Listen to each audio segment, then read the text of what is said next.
Okay, the next will be the Blackwell Municipal Authority. Consent agenda, all items listed. Pardon me? City one, okay. Sorry. Regular meeting of the city. Call to order.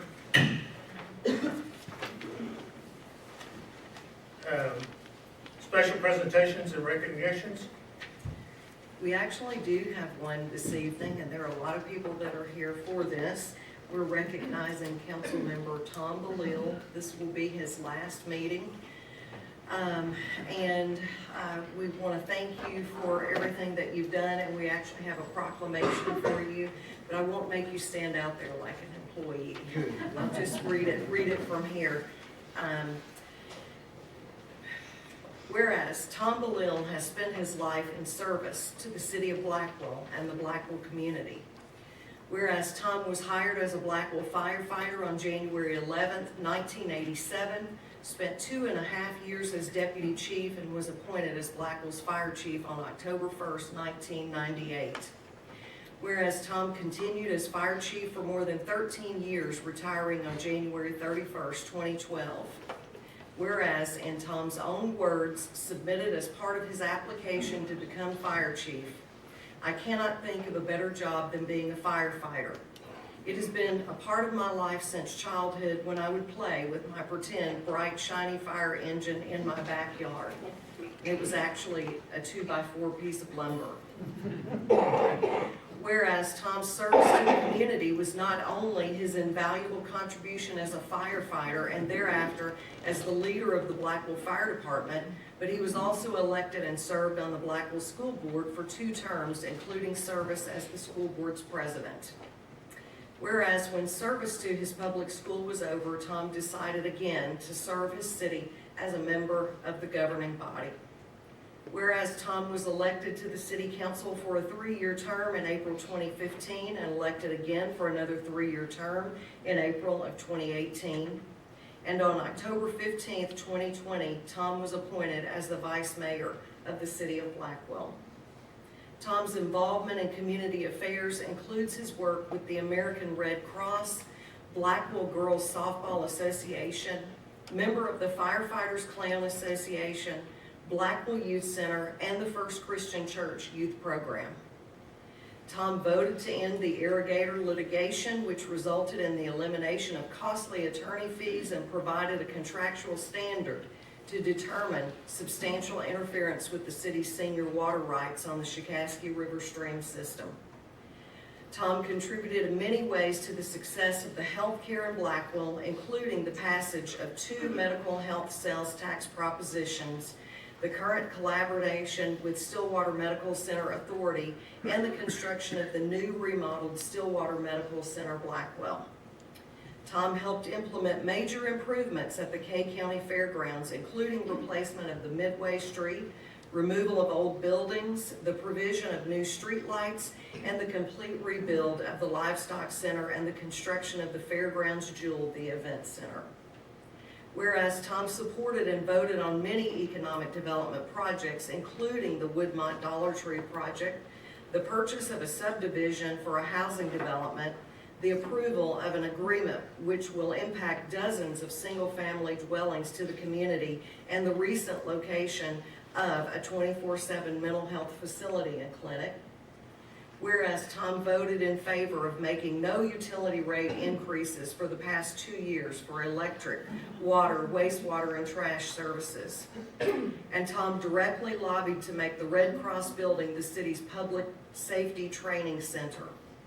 Whereas during his tenure as councilman and vice mayor, Tom Bellil promoted healthy living through the development of the trail system and sidewalk construction, voted to secure new electric upgrades to include the Foundry substation project, 2 new bucket trucks, a new digger truck, and the replacement of a major transformer at the Lawrence substation, supported and voted to construct the new $7.5 million wastewater treatment facility, which will serve Blackwell for decades into the future, and supported and voted to make substantial improvements to city parks and facilities to include the new skate park, Situ soccer walls, and other major improvements at the Memorial Park, major reconstruction projects such as the Top of Oklahoma Museum project, and new roofs on many public buildings, and supported the funding of the renovation and new construction of the hospital and the paving of the 13th Street and Ferguson corridor,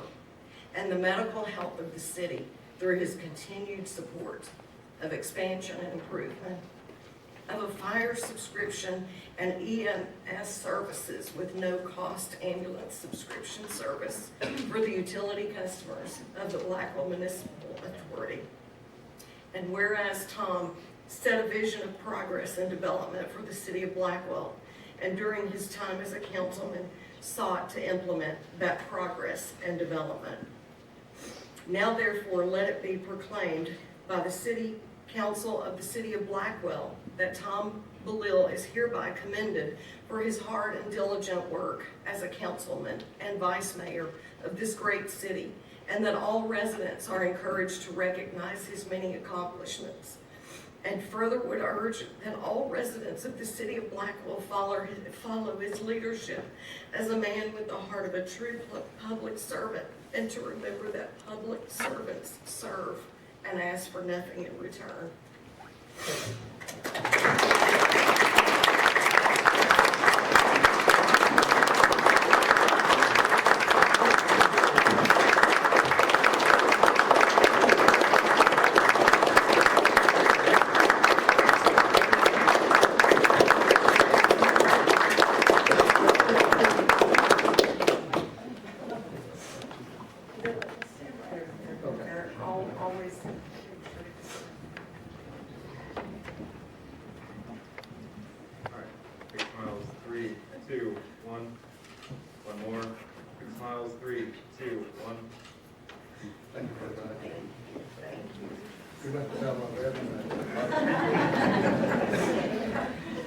You know what, you might want to get a picture with all of these firefighters who are here for you tonight.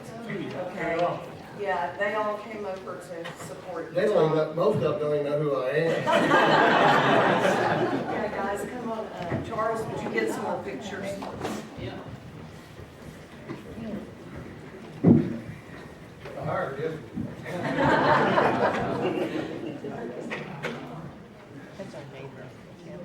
All right, everybody, big smiles, please. 3, 2, 1. One more. Big smiles again. 3, 2, 1. Thank you.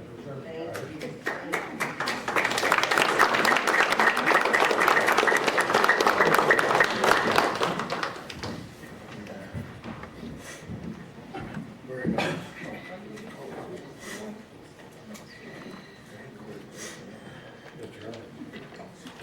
All right, number 4, public comments. Speakers will use the sign-in sheet prepared by the city clerk and shall include their name, address, and agenda item. If applicable, comments are limited to 3 minutes and must be directed respectfully to the mayor. Common rules of decorum are expected to be followed by all participants. Linfield.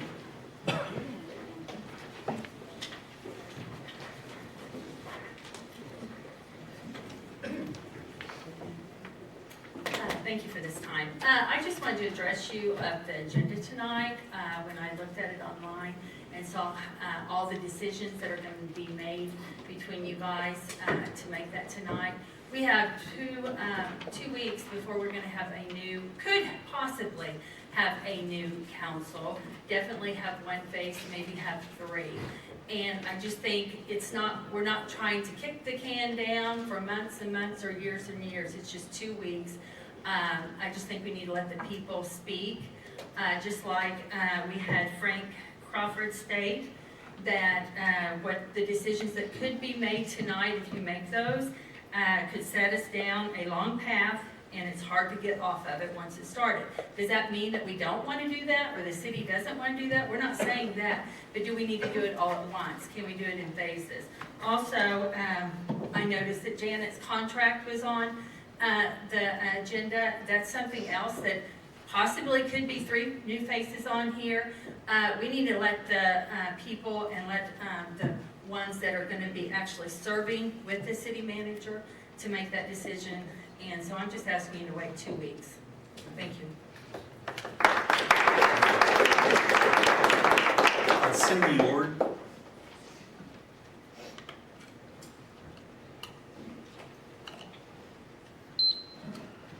I got mine down so I wouldn't forget things. I have never seen so much division in this city. Even in all the other conflicts we've faced, and we have faced a lot. I have lost lifetime friends, my doctor, all over this political conflict that has been happening the last couple of years. There is so much disagreement between the council, the city manager, and the citizens, and it is not bringing unity that everyone says they want.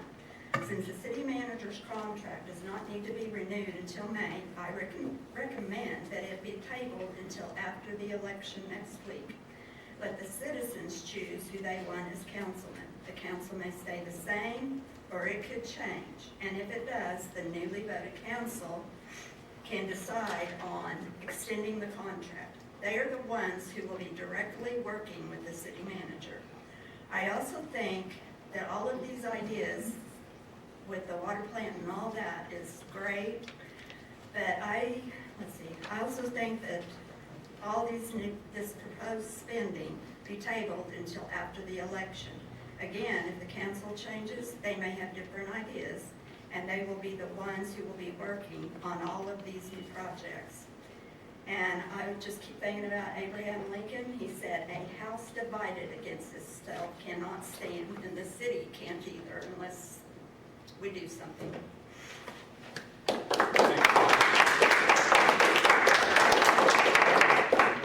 Mitzi Newman.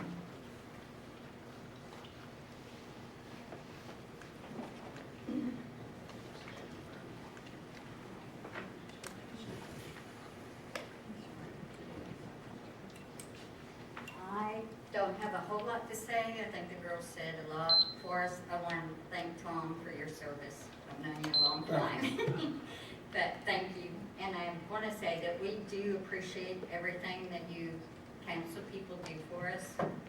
And we just want a little more communication, I guess. And thank you, Richard, for saying about people that might live near the area. That is something to consider. So thank you. Becky Adams.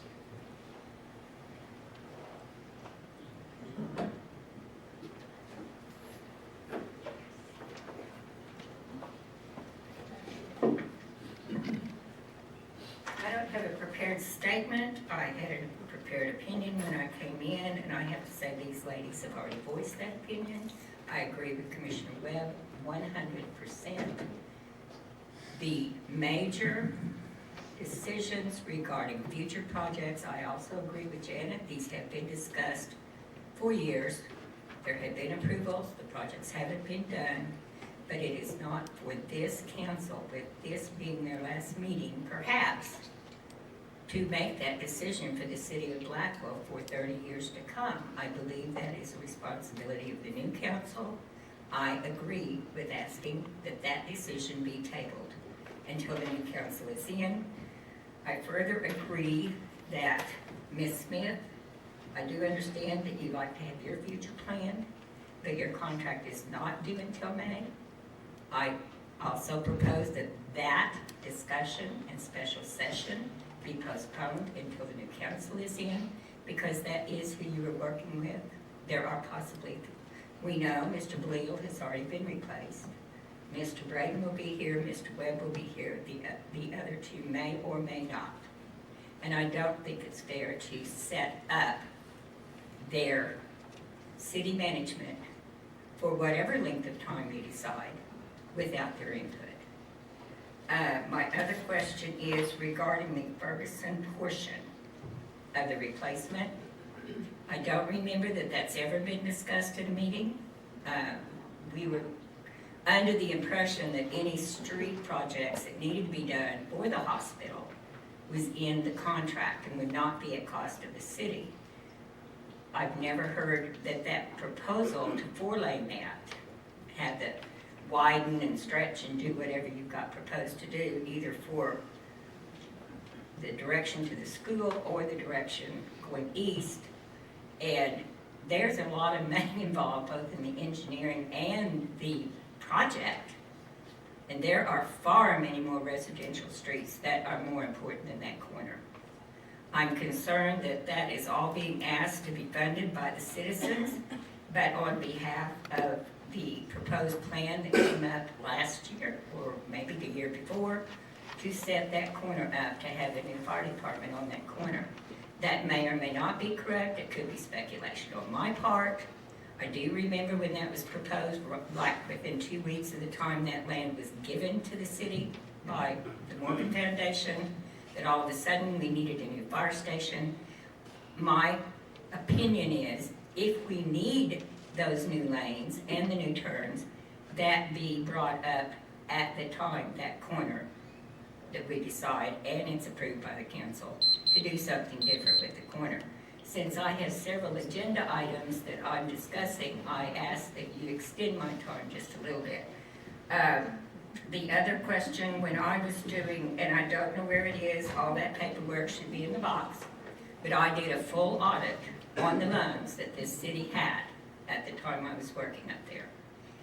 That should be there. It's also on a spreadsheet that's on computer. There may be engineering bills because part of those loans were made for engineering for projects that never got done. And I would simply ask that those be reviewed to see what projects have already been hundreds of thousands of dollars paid, that the projects then were not done. That was mentioned during the work session. I think John even brought it up again, that we've, paid for things that it was too expensive to go forward with. And I know that there are quite a few engineering bills that were paid in the hundreds of thousands of dollars for projects that were not done. I'm not a big believer of paying another time for something that's already been done. And spending this kind of money, or even suggesting we spend this kind of money, in my opinion, is up to the new council. Thank you.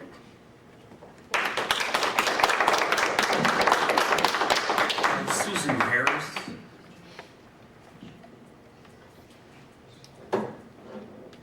Tammy McKissick, I'm sorry.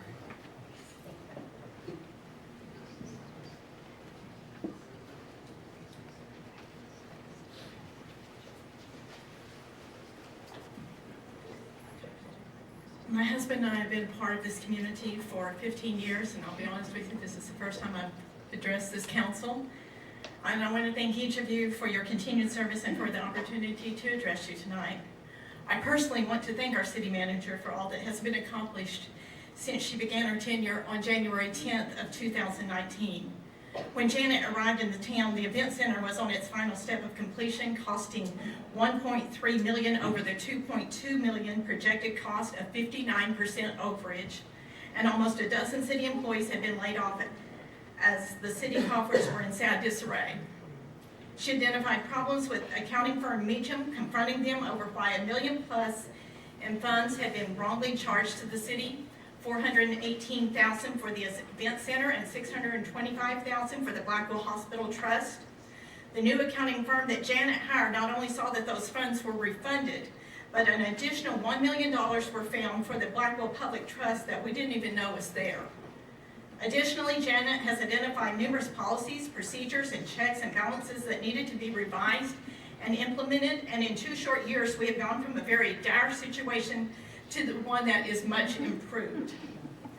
More recently, Janet was one who found out about the Infant Crisis Center, which provides diapers and food for infants ages 0 to 3. I know a lot of times we're talking about infrastructure, but there are other issues even within our community, and I appreciate a city manager that considers them.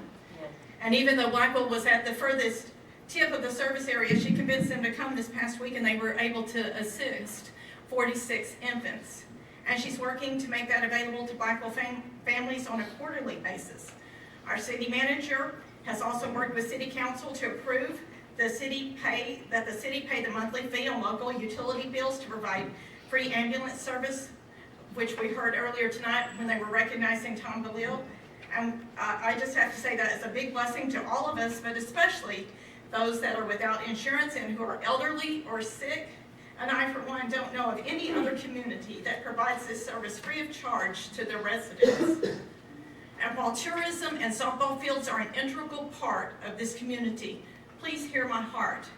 The greatest challenge facing Blackwell at the moment is the completion of the Blackwell Hospital expansion, without losing the great gains that have been made these last 2 years.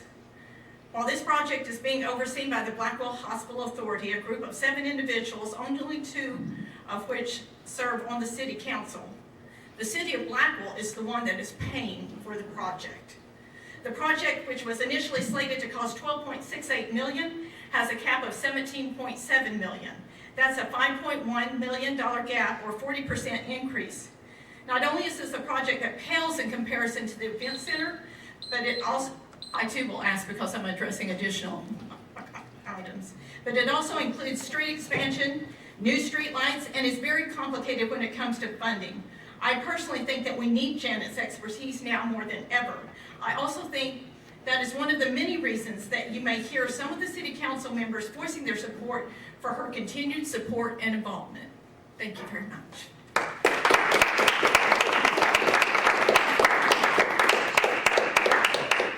Mr. Mayor, I forgot one thing that No, I no. have off the agenda.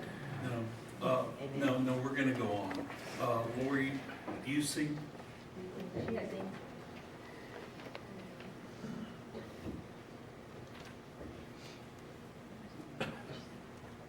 Obviously, I'm not Lori Beasing, but she had to leave to go to the revival, in which she suggested all of us go there as well. But, so I'm Brenda Russell, and I'm just going to say what she wanted to say, and I agree with her as well. I think, Tom Bellil, thank you very much for your service to our town, and all of you, thank you. But the thing is, we have possibly a new council coming up, possibly, so I think that all decisions need to be tabled until that council is able to make a decision.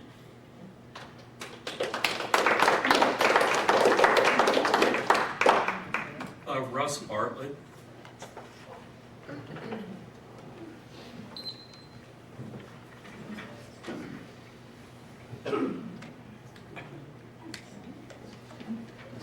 Thank you, City Council. Thank you, Mayor, City Manager, for this opportunity. Basically, I want to voice my opinion on these high-priced items that are on the agenda, and also Janet's reappointment. I ask that it be tabled until a new committee is in here. I mean, it could be the same one, the same council, but it could change. And I don't think this council should go ahead and vote on these high-priced items prior to the election. Another thing, I'm looking at these high-priced items. Suddenly, we have all kinds of money that we didn't have 6 months ago. How are we funding these? It says Blackwell Water Trust and all this. Does this mean our water bills are going to go up? They go up every year anyway. So our water bills are going to go up to pay for all this stuff? Are we going to be obligated to another 30-year loan? I think we need some answers on this. Also, I keep hearing sales tax.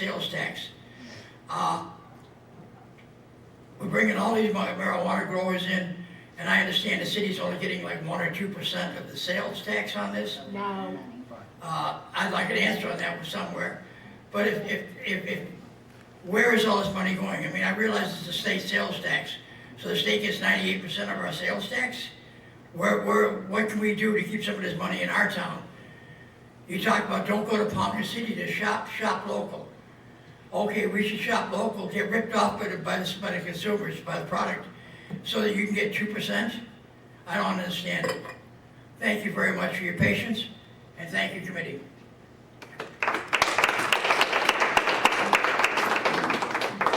Dion Gates.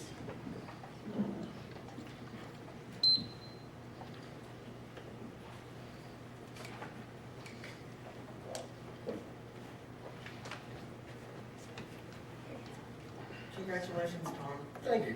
And thank you guys all for devoting yourselves to the city of Blackwell. I am the longest serving board member on the tourism committee. And I got on the tourism committee because I was a 13-year chairman of the Tulip Festival, which I figured it started in 1999. What I wanted to say is, like you guys giving your time to the city, the tourism board gives their time to the city, and I just feel like the last couple of months there have been a lot of unnecessary stress, a lot of community upheaval, a lot of tears, a lot of unnecessary work.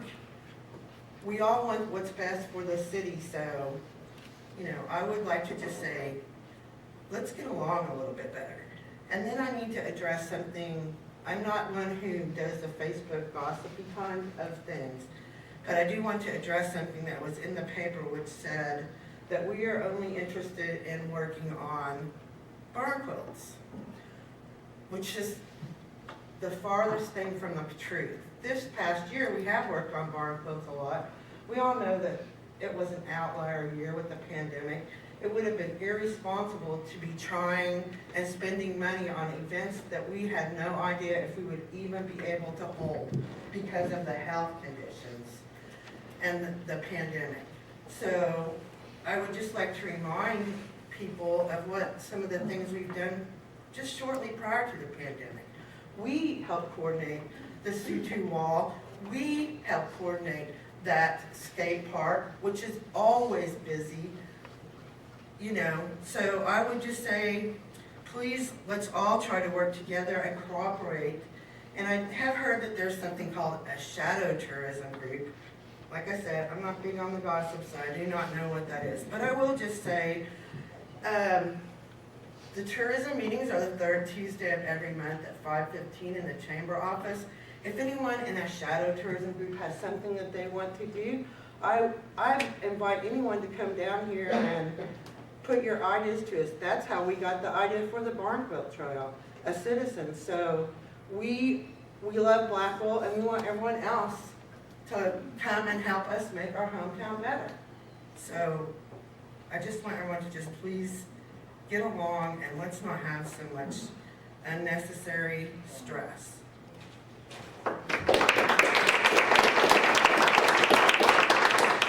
Mr. Mayor, that's all. Thank you. Okay, consent agenda, items are listed, considered non-controversial in nature. Although a council member may request items to be discussed, items may also be approved by single motion of the governing body. After discussion, action may be taken as deemed appropriate by the council. A, minutes of the regular meeting of the governing body from 3/18/2021. B, minutes of the special work session minutes from 3/18/2021. C, requisition register. Items for payment, POs have already been issued and funds are encumbered. D, payment to Oklahoma Municipal Law, PLLC, in the amount of $15,706.25 for legal services rendered for the month of March 2021. Any discussion? I'll make a motion to approve the consent agenda. I'll second. Markwart, Aye. Green, Aye. Braden, Aye. Balil, Aye. Webb. Aye. Number 6, reports, department reports. Good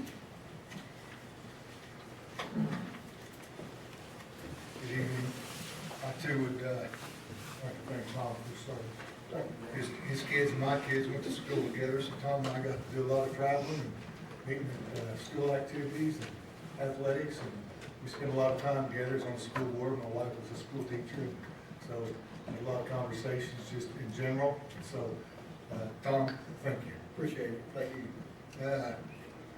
We had to pull our 10 MVA substation transformer offline for its sub. We had a leaky gasket, replaced the gasket on the LTC. We'd like to commend the guys for a lot of long days of hard work, electric personnel, as well as utilizing Ryan Jefferson out of the street department. Thanking Chuck for the use of him to help us out. Last Friday, the 26th, the power's been turned on to the new part of the hospital. So we are very grateful for that. I commend those guys. They stayed after that. Also, down on West Ferguson, we completed the new primary underground service. As of today, we still have 7 more services to build for groweries, 2 in the 300 block South Main, 1 in the 200 block South Main, and 2 at Bremen. Seems like it's just get one done, you go right into another, but that's okay. We'll be starting 1 of 2, 1 at Main and Chrysler, doing overhead and underground primary. So we'll install a new primary metering, be installing 2 750 kVA pad mounts, and then 1 at the Homeland Store, building an overhead primary for half a block north of Blackwell, south of College on A Street, the Homeland Store, then north from there, from Payton up the alley to Equity Plaza, and converting that to 14.4, and changing out those transformers to 14.4. On Monday, this past Monday, on the high winds, they gave us a few problems with that. We had a broken pole on Lawrence Street. We lost a traffic signal head at Main and College. And we had some electrical issues on the east side of Main Street. Wound up being a piece of tin that had blown off one of the roofs. I'm not sure, we haven't figured out which one, but wound up getting in power lines and causing a short and blowing a couple of fuses. So, and then within the last month, for the month of March, we did 104 locates and worked 99 service works. Thank you, Craig. I appreciate it. Mr. Hughes? Usually like to prefer to wait till last, but, you know, I just happen to be sitting in the wrong spot. We've been presently working on finishing, we're about halfway, a little over halfway with the repairs to the water plant. Most of these are non-crucial repairs, the chains and some valves and whatnot. Right now we're working on the line reclamation building. It's got a few little issues, so it'll take a few days, it'll be back up and running. The crew's been busy fixing small leaks, trying to catch up on everything, so we can get back to Blackwell. It's been kind of tough, but we do have other projects I have to tend to. It's kind of a priority thing. Like Monday, I got to have them go out to the diversion dam. We got a 10-inch valve that's split, so it'll take the whole crew to be able to fix it. So stuff like that. We've had quite a few locates. 81. They've had to work on 4 sewer lines. They repaired 13 leaks. Most of those were medium to small, so we were pretty lucky on that. They completed 62 work orders, installed 6 meters, and replaced 6 meters with radio read. And like I said, they're keeping pretty hooked up, and they've been doing really, really well. We're making progress. It's just too many things going on. That's all I have. Thank you, Jim.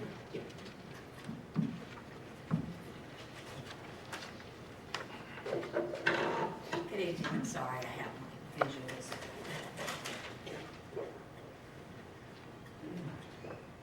You get back. You get back. You get back. That's for your fish, Tom. All right. 100 years. Wow. Oh, that's cool.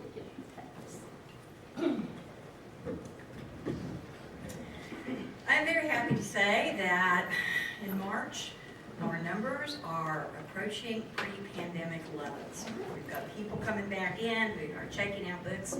I couldn't be happier. Our total physical circulation for March was 1,238 items. Our virtual library circulation was 204, for a total of 1,442 items circulated. So happy to see that above 1,000. By using the library, our patrons saved a total of $10,564.45. We added 211 new titles to the shelves at a cost of $3,089.05. Our collection now has 26,411 holdings at a value of $325,950.18. So we're getting there where we want to be with our collection. We made 17 new library cards in March. Our hotspot circulation was 27, that's up. Our internet was really up. 80 people used our in-house computers. 78 sessions for 41 hours and 15 minutes, and our Wi-Fi was accessed by 355 individuals for 2,740 sessions.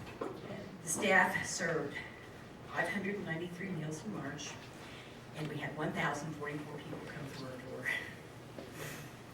door. During spring break, the children's department had crafts every day, and 52 people participated in that. The outdoor access point that I've been talking about since last fall was finally installed in March. People can now access our Wi-Fi from a greater distance from the library, and actually before 48 hours were up, 29 people had already been able to use that. We had a virtual cooking class. If anyone caught it in March, they made corned beef and cabbage and some other yummies. But we have one coming up on April 10th, and it's spring, taste of spring. It has some yummy, yummy recipes. We'll have those recipes at the library on our Facebook page and on our website. On March 20th, the library hosted a book signing party for Teresa Ray, and about a dozen people came. Our 3D printer arrived yesterday. This is a replica of our 3D printer, printed by our 3D printer. We are so excited. It is so cool. I'm going to invite everyone to please come into the library and see that. If you're not aware of how a 3D printer works, it's really neat. So we've had fun with that. The board is working on a policy. Monday, April 5th is the centennial of the passage of Amendment Number 1 to the City Charter, which established our public library. We will celebrate next week. It also happens to be National Library Week, so we're very proud of the contributions that we have made to the Blackwell community. I'm really glad that it was approved 100 years ago at a 2-to-1 margin, and we will have bags, we'll have pens, we'll have some goodies, and then on Friday we'll probably have some cookies and things. I will not go into the annual report that is due today, because that is a pandemic report, but I'll have Tracy send it out to you. Thank you. Are there any questions? Thank you.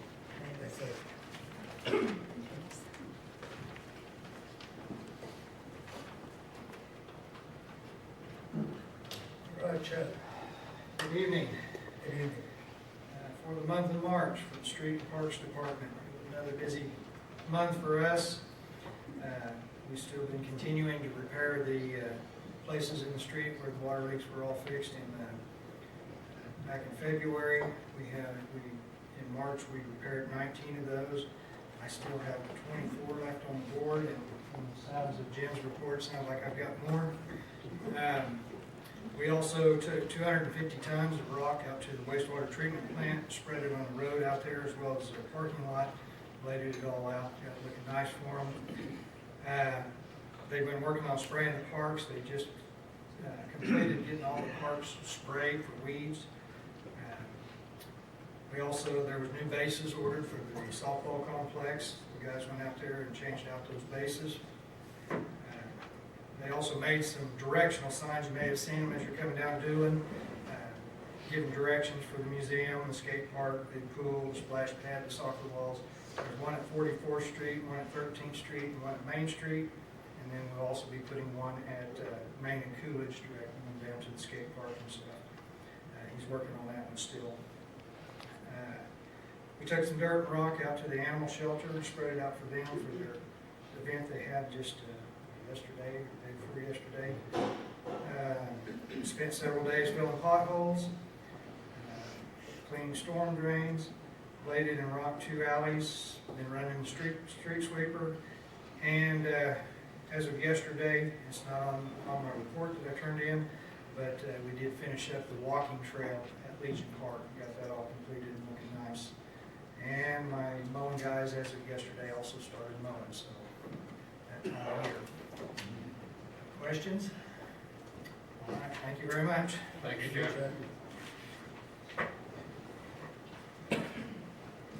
Good evening. First, I wanted to thank Tom for his service. I started with the city in '98. Tom had just been the fire chief, and you know, when you're young and you go into public safety and you go on these calls and stuff, those you've never experienced those before, so they really stick in your mind. So I think about Tom a lot on some of the stuff that we do, because some of my first house fires and stuff like that, Tom was the guy there. And I just appreciate it. He lives across the street from my parents too, so he kind of keeps an eye on them, so I appreciate that as well. March 2021, we had 164 traffic stops. We gave out 28 citations, 143 warnings. We worked 3 non-injury accidents. We worked 3 injury accidents. We made 26 arrests. We handled 771 calls for service. Brought the year-to-date total to 2,100. We answered 257 911 calls. Year-to-date total for that is 742. 1,840 other calls. Brings our year-to-date total to 5,618. Animal control impounded 58 dogs, 13 cats. Animals at the shelter at the end of the month was 13 dogs and 8 cats. They worked 1 animal bite. They transferred 39 dogs to nonprofit, and they adopted 4 dogs and 2 cats out. And then they handed out 15 warnings and 6 citations. And I just wanted to talk about them for just a second. Cindy and Ashlyn, they do a great job for us all the time. And on Wednesday, they sent me a text message that said, hey, can we talk? It's urgent. That always concerns me. And so I called them, and they said, we have a really good opportunity. This guy that runs this charity called Jordan's Way had some Oklahoma, he's doing a 50-state tour, and he had some Oklahoma dates fall off, and and so we've kind of reached out to him, and he's willing to come here. And so I texted Janet, and she supported us, and so we met the next morning, myself, Janet, Charles, and Tracy. We were kind of all able to meet, get the ball rolling, and then those girls really started trying to spruce up the place and get it ready. Chuck delivered some rock to them and some dirt to help them fill in some of the holes that the dogs dig and stuff like that, and then to, like I said, just to kind of spruce it up a little bit. Corey and his fire department guys, they brought out the trailer for some lights in the parking lot, and PetSense showed up, and we had the event on Tuesday, this past Tuesday on March 30th. What he does is a Facebook Live video for 4 hours, and he just talks, and I don't know if any of you got on, but he talks a lot. And he just really goes at it, and he just tries to generate donations for your shelter to load up your food bank and any other items and stuff like that.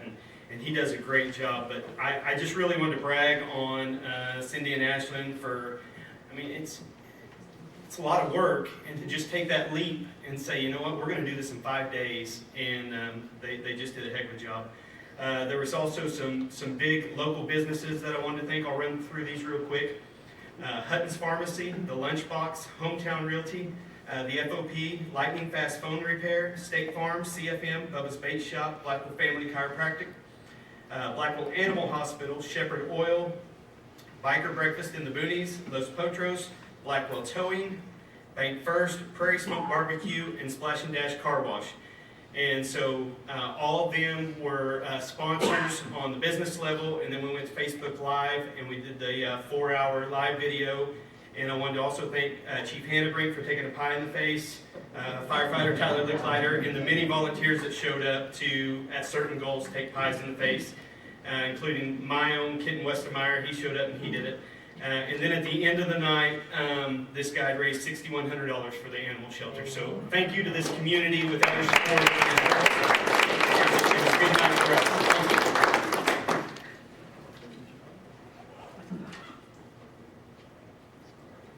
Any more reports? Jerry. I feel like I need some walk-in music. Good evening, Mayor, Councilman, Councilwoman. Tom, I want to start off by thanking you for your many years of service to the community. I don't think there's anything greater in life than giving back to where you live, so thank you very much. Appreciate that. Last month, we sent out 125 letters. We did 27 verbals. We did 12 door hangers. We wrote 3 citations. We posted 10 properties for service by our contractor.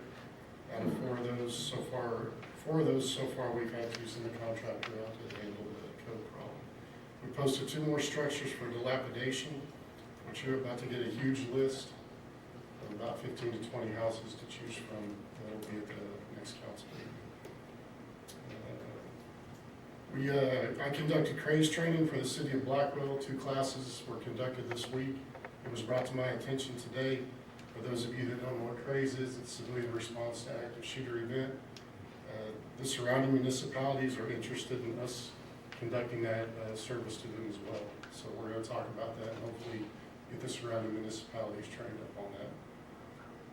We had one electrical license renewal. We permitted 34 building, electrical, plumbing, and mechanical, and we inspected 22 properties. Any questions? All right, thank you. Thanks, Sheriff.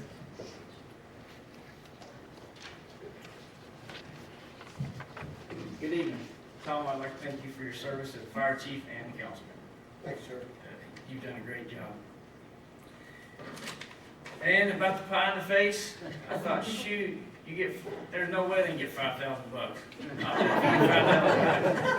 handed that girl throw a pie. I didn't know she was 2 feet from me either. But hey, it's all for a good cause. Had a great time.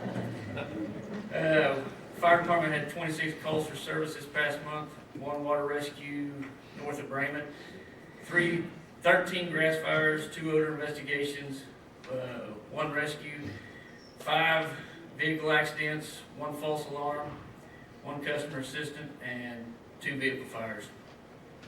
EMS department had 132 calls for service, 3 ALS transfers we weren't able to take, 6 ALS transfers, 21 BLS transfers, 5 canceled route, 73 patients transported to BRH or other hospitals, and 24 refusals, for a total of a month of 158.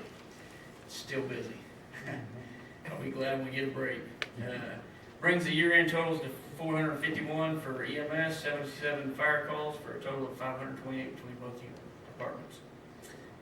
Along with being able to attend the fundraiser, we give the Blackwell Elementary School students a fire truck ride for the fundraiser. I believe they raised $44,000 to buy playground equipment with. And they raised so much money per person, they got a free fire truck ride from the elementary school to Dairy Queen for ice cream. Had a great time doing it. Love it. Love spending time with the kids. And then Red Shift also had the opportunity to go to the 2nd grade and present fire safety and their daily job duties in the firehouse, and then also all calls. They had a great time doing that too. Thank you. Thanks, Corey.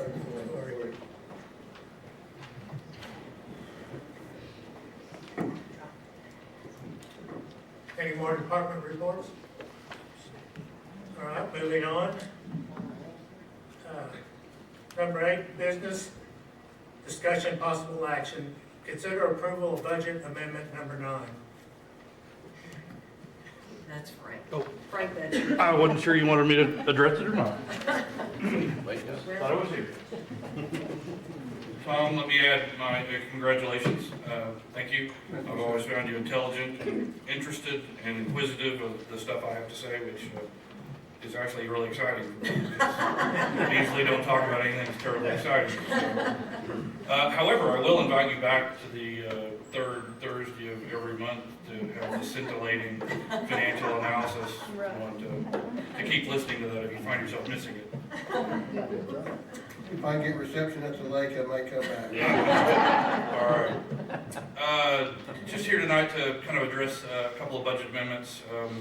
We've touched on one of these a little bit in the workshop. So because we're calculating on how much we can reimburse the city's general fund for the ambulance service, since we're not going to bill the citizens for that service, we need amendment to, as we talked at the last meeting, to subsidize or to transfer money from the BPT community enhancement allocation to the general fund to offset those costs.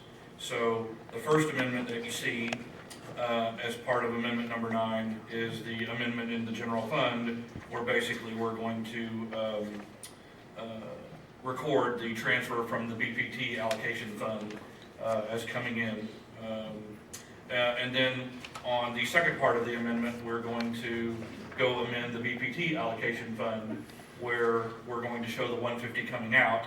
But we also made a couple more amendments. Looks like revenues in the community enhancement allocation are going to be about 15,000 higher than what we initially had projected a year ago. So we'll raise the revenue estimate by 15,000. We're also decreasing the dilapidated structures budget line because we don't have that expense this year.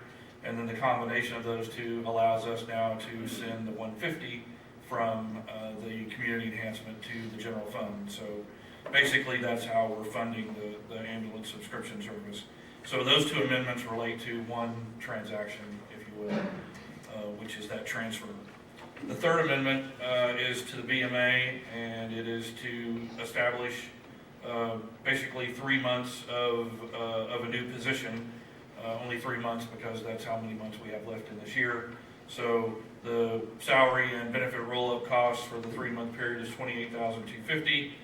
The funding source for this is simply carryover fund balance or unspent revenues from prior years. So we have plenty of cash in the BMA to absorb this. Ultimately, I assume this position will consolidate some other positions or have some efficiency improvements where it will be probably a net cost. But this is just to establish it for the remaining 3 months of this year. I believe it's Public Works Director is at the title, the official title. So those are the 3 proposed amendments in budget amendment number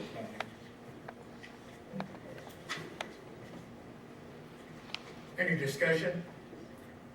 With there being no discussion, do we have a motion? I'll make a motion. I'll second. Markort, Aye. Green, Aye. Balil, Aye. Braden, Aye. Webb. Aye, thank you. B, consider approval of resolution 2021-0002, a resolution authorizing a nuisance abatement action in district court based on the evaluation and determination of the code enforcement officer that the building known as the Larkin Hotel Apartments has become derelict, which is unsafe for human occupation, and the deterioration has progressed to the point that parts of the building are falling into the streets, sidewalks, and adjacent parking lot, thereby becoming a threat of serious injury to the public. Therefore, abatement by demolition is necessary and appropriate under appropriate district court orders. Good evening, my name is Michael Vanderberg. I'm going to take this opportunity, since I haven't met all of you, to give you a little history of myself. I've been an attorney since 1975.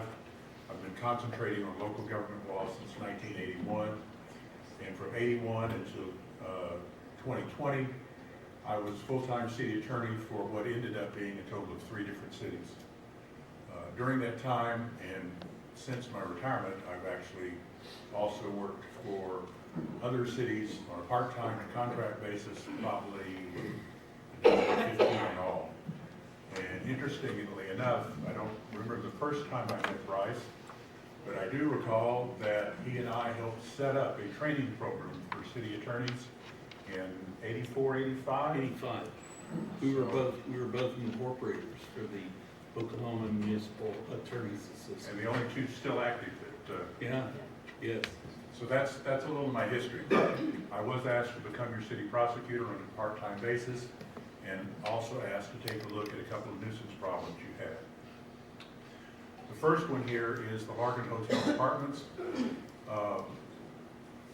They had started a renovation of that building and then stopped and abandoned it partway through. At least 20% of the brick skin has been removed from the building, probably more than that since it's mostly on the north side, which is one of the longer axes of the building. But I'd always rather underestimate than overestimate. It has become dangerous. It has ceased being weather tight, which means it's going to deteriorate more and faster. I was prepared to recommend that you take this to district court and get a court order to have it demolished, and prepared this agenda on that basis. We gave notice to the owners of the Larkin Hotel, and I then received a phone call indicating that they had had internal troubles in the corporation or the partnership that owns this building. They had in fact fired their project manager. They have a new project manager, and they were essentially asking us to give them some extra time to get back on board this project They are out-of-state owners, obviously, so they're having to do all this remotely. I said I would consider it if they presented a plan to us and we got a chance to look at the plan. I've been told by code enforcement as of this evening, we have received a plan from their new project manager. So rather than going forward with the nuisance abatement as originally requested and going to court, what I'm going to recommend to you is that you table this item. That you table it for roughly 3 months. If you tabled it till, say, the first or the second meeting in July, we would have a chance to see that they actually implemented the plan, and I'm talking about actual construction. It'd be about halfway through the construction season, and see that they had in fact started and did what they said they would do. We would see some progress at that point. If at that point, if this progress is not satisfactory, or if they decide not to go forward, then we would pick this matter up off the table at your future council meeting and proceed as originally planned. So that is my recommendation, that we table this matter until a meeting of your choice, likely in July. Are there any questions? July 15th would be an available date. I'll make that motion. Second. Markwart. Aye. Green. Aye. Braden. Aye. Balil. Aye. Webb. Aye. C, consider approval of resolution 2021-0003, a resolution authorizing a nuisance abatement action in district court based on evaluation and determination of the code enforcement officer and the city prosecutor that accumulation of weeds, trash, junk at 407 East Blackwell Avenue, Blackwell, Oklahoma, is a public nuisance. 2, the building has become derelict, which is unsafe for human occupation, that efforts to abate the public nuisance administratively and through municipal court have been attempted and were unsuccessful. And 4, therefore, abatement is necessary and appropriate, which therefore makes action in district court both appropriate and necessary. This is the second nuisance abatement action I was asked to take a look at.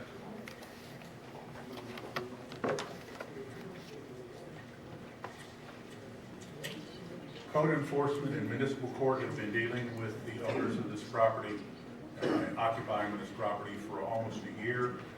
What I just handed you is photographs of the property at the time this started, roughly a year ago, when code enforcement got active and involved. I would go over all the details, but I'm not sure that really accomplishes a whole lot.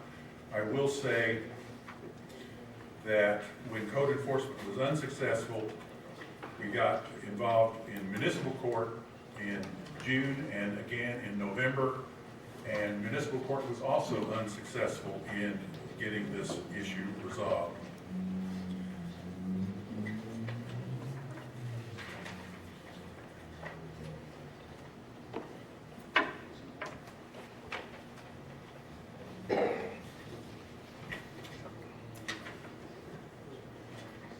We have received a neighborhood petition from at least 12 of the neighbors complaining about the trash that has accumulated, the smells, the other deterioration on this property and the problems it's causing for the neighborhood. There have been numerous call-outs by the police, and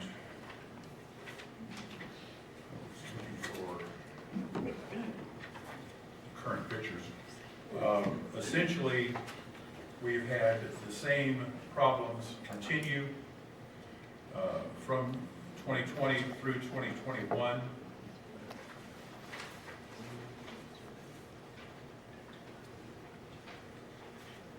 Here are some of the more current photos from this immediate past winter. Unfortunately, in this situation, the owners have not been cooperative, have in fact refused to talk to me at all.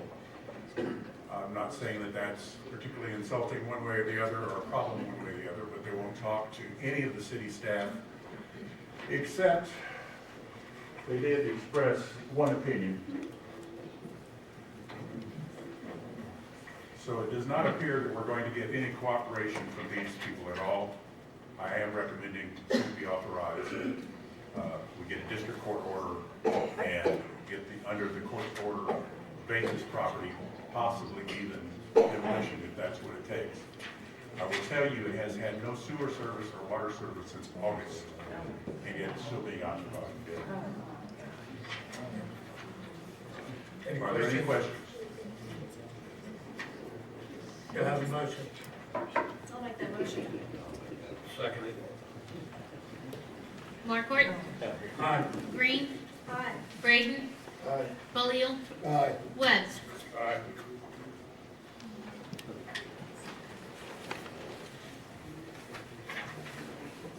All right, D, consider appointment of trustee position for the Blackwell Hospital Trust Authority. The HTA has recommended Mike Loftus to the Blackwell Hospital Trust Authority to fill the remainder of the unexpired term of Joel Steffen until July 1st, 2024. There's no discussion now, I would move we approve it. I have questions. I'm always concerned with the community's funds, so what I would like to do is put Janet in as one of the trustees there, and I also would like to get our CFO to do an audit of the current funds, so we know where they're at. Would you say that again? I said I would like to put Janet in as a trust authority, and I would like to have an audit of the Blackwell Hospital Trust from Frank.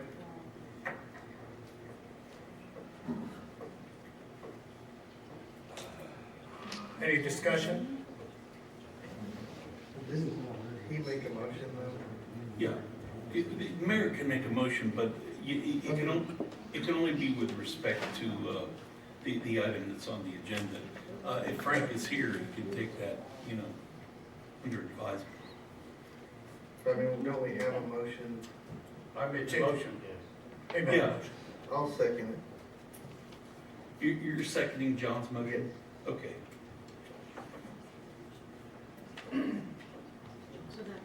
Yeah, roll call. Markwart. Abstain. Green. Abstain. Braden. Aye. Balil. I'll abstain. Webb. Aye. So that's in pass. Are there any other motions? I've got a question, why you would not want to see Mike Loftus on the trust? It's not that I don't want to see Mike Loftus on the trust. My concern is He was that. instrumental in getting all the financing for this project. Yes, he was. He has put a lot of time and effort in it. He is a good citizen of this community, and I can't believe that you, action that you're taking tonight. I'm not taking any action. You did take action. So, You recommended. right. Again, that's fine. E, consider approval of tourism contract.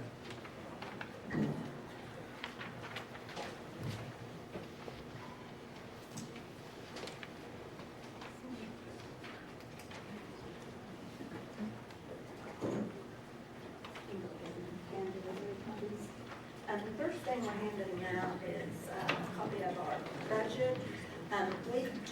People have said we have no accountability. Every month, we send in an agenda, we send in our minutes, and we send in our financials to the city. So I don't know if you guys see those. Let's see, our board went over the last contract we were given to by this council.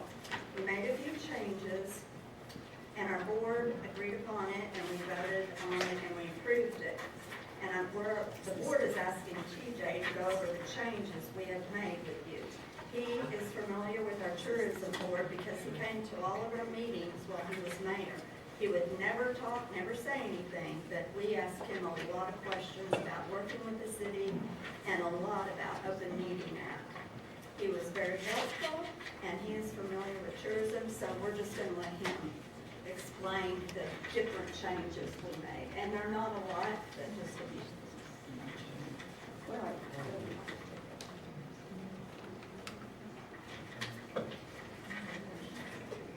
Evening, council. Tom, Veronica, and thank you also for your public service that you've done for a number of years. Thank you. You guys just received this copy of this agreement, I believe, from tourism. This is very, very similar to the agreement that was provided to them from the city. First, we can start out with the budget that you guys received in front of you. They have made adjustments and updated their budget to reflect the non-payment that they have received following December. December of 2020 was the last month they received an allocation of the monthly allocation that they have received continually for a number of years. That allocation is typically right below $42,000 a year. Right now, they've got it listed as $21,000, and actually, it's really only about $17,000 all they've received because the remaining portion goes to pay their director, which is a part-time assistant that they have that helps organize their minutes and their paperwork. Looking through their numbers, I know there was concern with the council over their budget of their surplus, as it was referred to, of over $50,000. That number is actually under $49,000. Following through with their budget through the rest of the year, January, February, March, they haven't been paid. And in the contract we'll get to in a little bit, it refers to April, May, and June. They're not asking for any more monthly allocations. To pay their commitments that they have already committed to themselves when they plan to receive a monthly allocation, as they're not now, they do need to pay those. That's going to eat away at $24,000 of their remaining budget. That's going to leave them with roughly $20,000 to $24,000 at the year's end, pending no other new projects or events that they might fund. Now that we're coming out of COVID, there might be some more events coming up that they might be able to partake in. And in the contract, we'll get to that remaining portion that they'll have.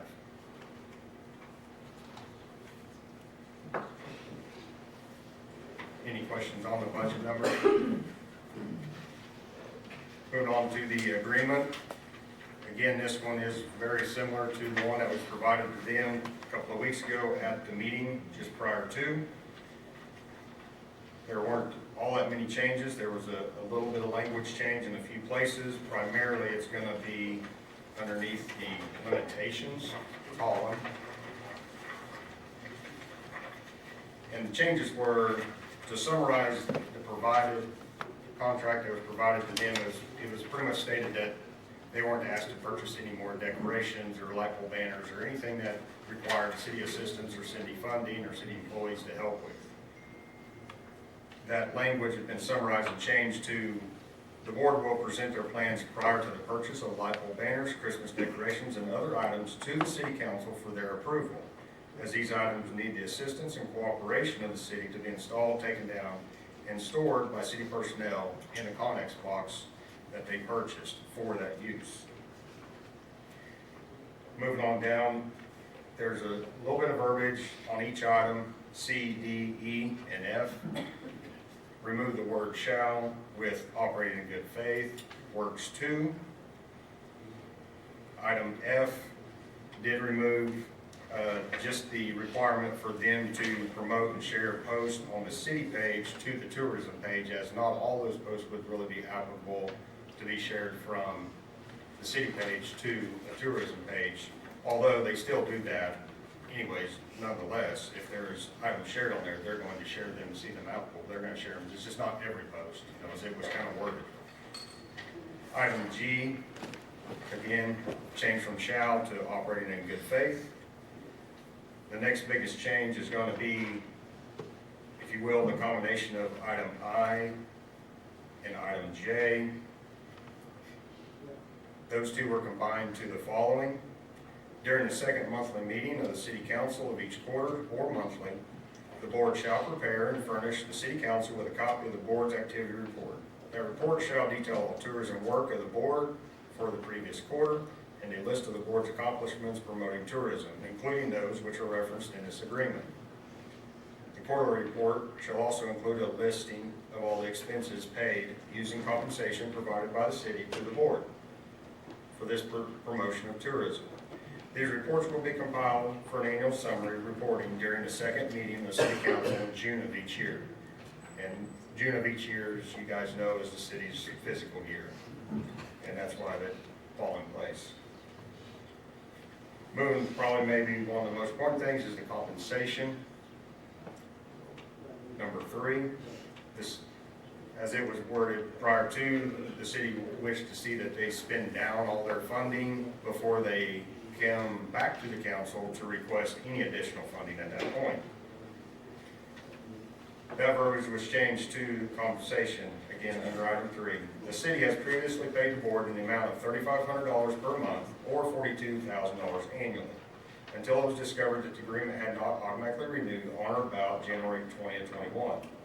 The board currently plans to utilize half of the remaining funds to cover monthly commitments since no monthly payments have been paid to the board from the city since December 2020. The board wishes to retain a portion of their funds for future planned projects. At this time, the board wishes to have their monthly allocation restarted July 1st, 2021. The board will utilize all funds in accordance or in agreements with any applicable state laws. The board may request further additional funding from the city, which funding is subject to city council approval. And I want to speak to the remaining part. They've been researching and investigating some other projects that they can work on, one being some large murals that they'd like to work with some business owners, maybe some city buildings, whatever it may be. They do know preliminary look at that. Those murals are pretty costly. Easily 10, the size that they're wanting to do, $5,000 to $10,000 to $15,000. They're asking to kind of keep back that remaining $20,000 to $24,000 as a seed to start those projects. And that's all they're asking to do. Again, start July 1 is what they're asking for, which would be the city's next fiscal year. Start the funding back at $3,500 a month, just as they always have. Again, the board didn't just rat hole this money as kind of been portrayed. It was a combination of years of just overfunding to them without projects to do. They've actually spent it down quite a bit, even in the last couple, 3 years they've spent some down, but even in the last 12 months they have spent down a considerable amount. They purchased the Connex box at the advisement of the city manager to store Christmas decorations in, which worked out great. They've used those, again, funds to purchase those Christmas decorations, additional those where some of the large tree decorations come from. But the board is asking for that. That's what they've put together, and asked me to prepare. And if there's any questions, I'll answer everything I can. The board members right here behind us, Bryce. From the administration's position, we would recommend you approve this. In that case, I move that we approve the agreement. I'll second. Markwart. Aye. Green. Braden. Aye. Khalil. Webb. Aye. I believe the board would thank you very much. And the community.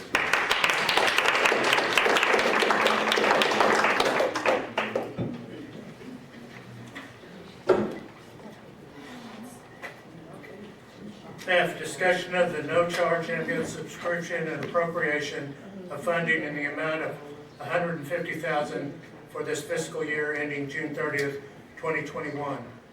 Proposed source of funds to come from BPT Community Enhancement Allocation.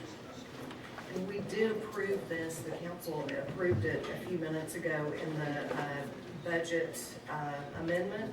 But I asked Corey if you would come and just take a minute to explain, how we came to that $150,000 and what that actually, how we derived that. So far, that's about what we've written off so far, or projected to write off for the fiscal year 2021. And that's how we come up to that figure this go around. And I do want to thank you guys for passing that. I think that's great for the community as a whole. Thank you very much. Well, it'll mean a lot to the people, who have those bills to pay. Absolutely. And so it is significant. Any further discussion? Being none? Thank you, Corey. Thank you.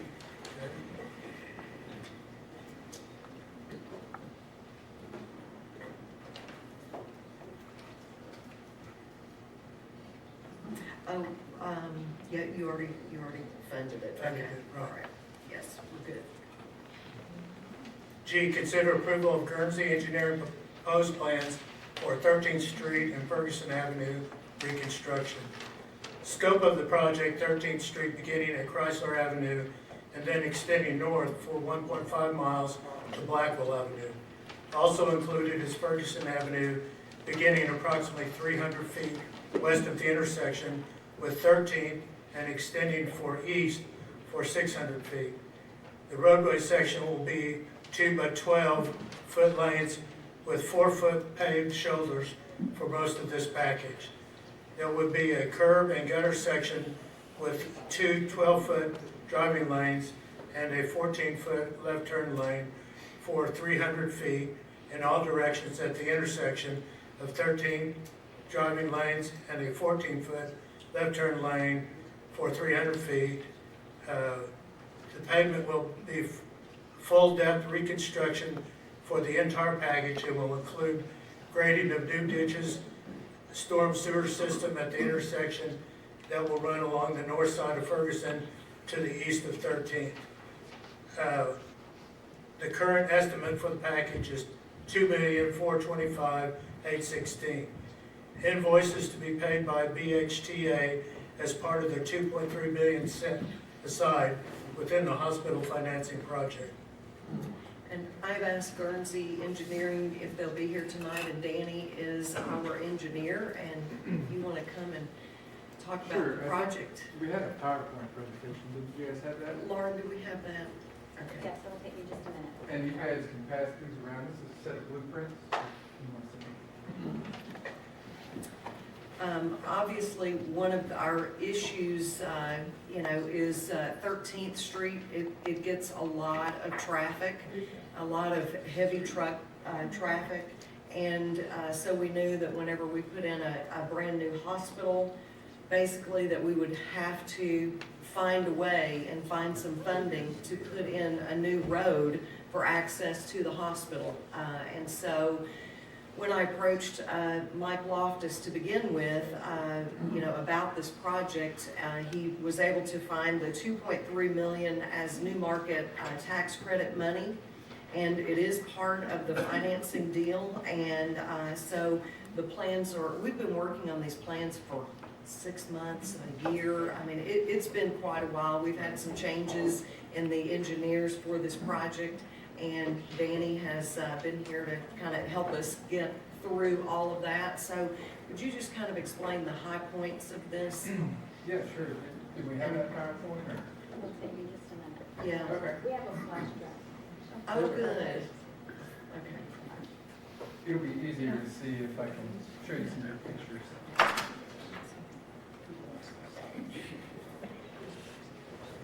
I do have these plans upstairs too in my office. I'm sorry, I just didn't have enough hands to bring Yeah, no, everything that's down. fine. I've got that set. There will be a few changes and we'll talk about what we'll be changing here in this PowerPoint. If you could go down to the slide that says 13 to 30, probably at there we go. Okay. So we are doing the engineering design for the new roadway construction at 13th and Ferguson. And if you can go on to the next slide. I don't know, you guys, okay, there's one behind you. All right. So what we have here highlighted in green, that is gonna be the hospital portion of the project. And so that's where, in the label there, BHT Holdings. And so that's gonna be package one. And package one starts at Chrysler Avenue, and then it goes north about 1.5 miles to Blackwell Avenue. It also includes the intersection at 13th Street. So there's about 600 foot there at the intersection that will be part of this first package. So then if we go here to the second slide. So package two is what we have highlighted in purple. And so that's going to be the portion of Ferguson Avenue. And this is the portion that will be on the City of Blackwell's funding. And that starts at 21st Street, just to the west of the school. And then it runs east to where it ties into the first package. So this will be Ferguson running right in front of the school. So we can move on. So package one, we're gonna have, for the majority of the project, we're gonna have two 12-foot lanes and then 4-foot shoulders. This will be asphalt. It'll be full depth, new construction through the entire length of the project. And then at the intersection, we're gonna have curb and gutter. And with the curb and gutter, we're gonna have a 14-foot left turn lane at all 4 corners of the intersection so people can turn through there. Also with package one, what we understood from the city was there's flooding in this area too. So what we're gonna do is we've raised the intersection up, the elevation of the intersection, and then we're gonna put a storm sewer system that can handle the Q100 or the 100-year flood event. And so if we go here to the next slide, I'll show you. So there in black, you can see the storm sewer system. And so what that's going to do is it's going to convey the water that's on the west side of the intersection underground, and it's convey it underground to the east, over to the east side of the hospital and get into that channel. And so that way we can get all of that water in those flood storm events to go up under the ground and get across. Excuse me, sir, what channel where are we dumping it? So there is a channel to the east side of the hospital, and it runs north, and then it meanders through some other channels, and I think eventually gets to the big creek that you have over there. But so there's a channel to the east side of the hospital, and that's where it would come up to. Familiar with that, so it goes there, it's on the old, the oil company was in there, so it's on that land? It will stay within that existing channel. And then it runs to the north. Runs north? Mm-hmm. Yeah, if I had a Google Earth, I could probably show you where it goes, but yeah, it runs north. I mean, it goes north and ties into something that runs kind of east and west, doesn't it? Yeah. Let's say, doesn't it have to go east? No, it actually, that channel runs north.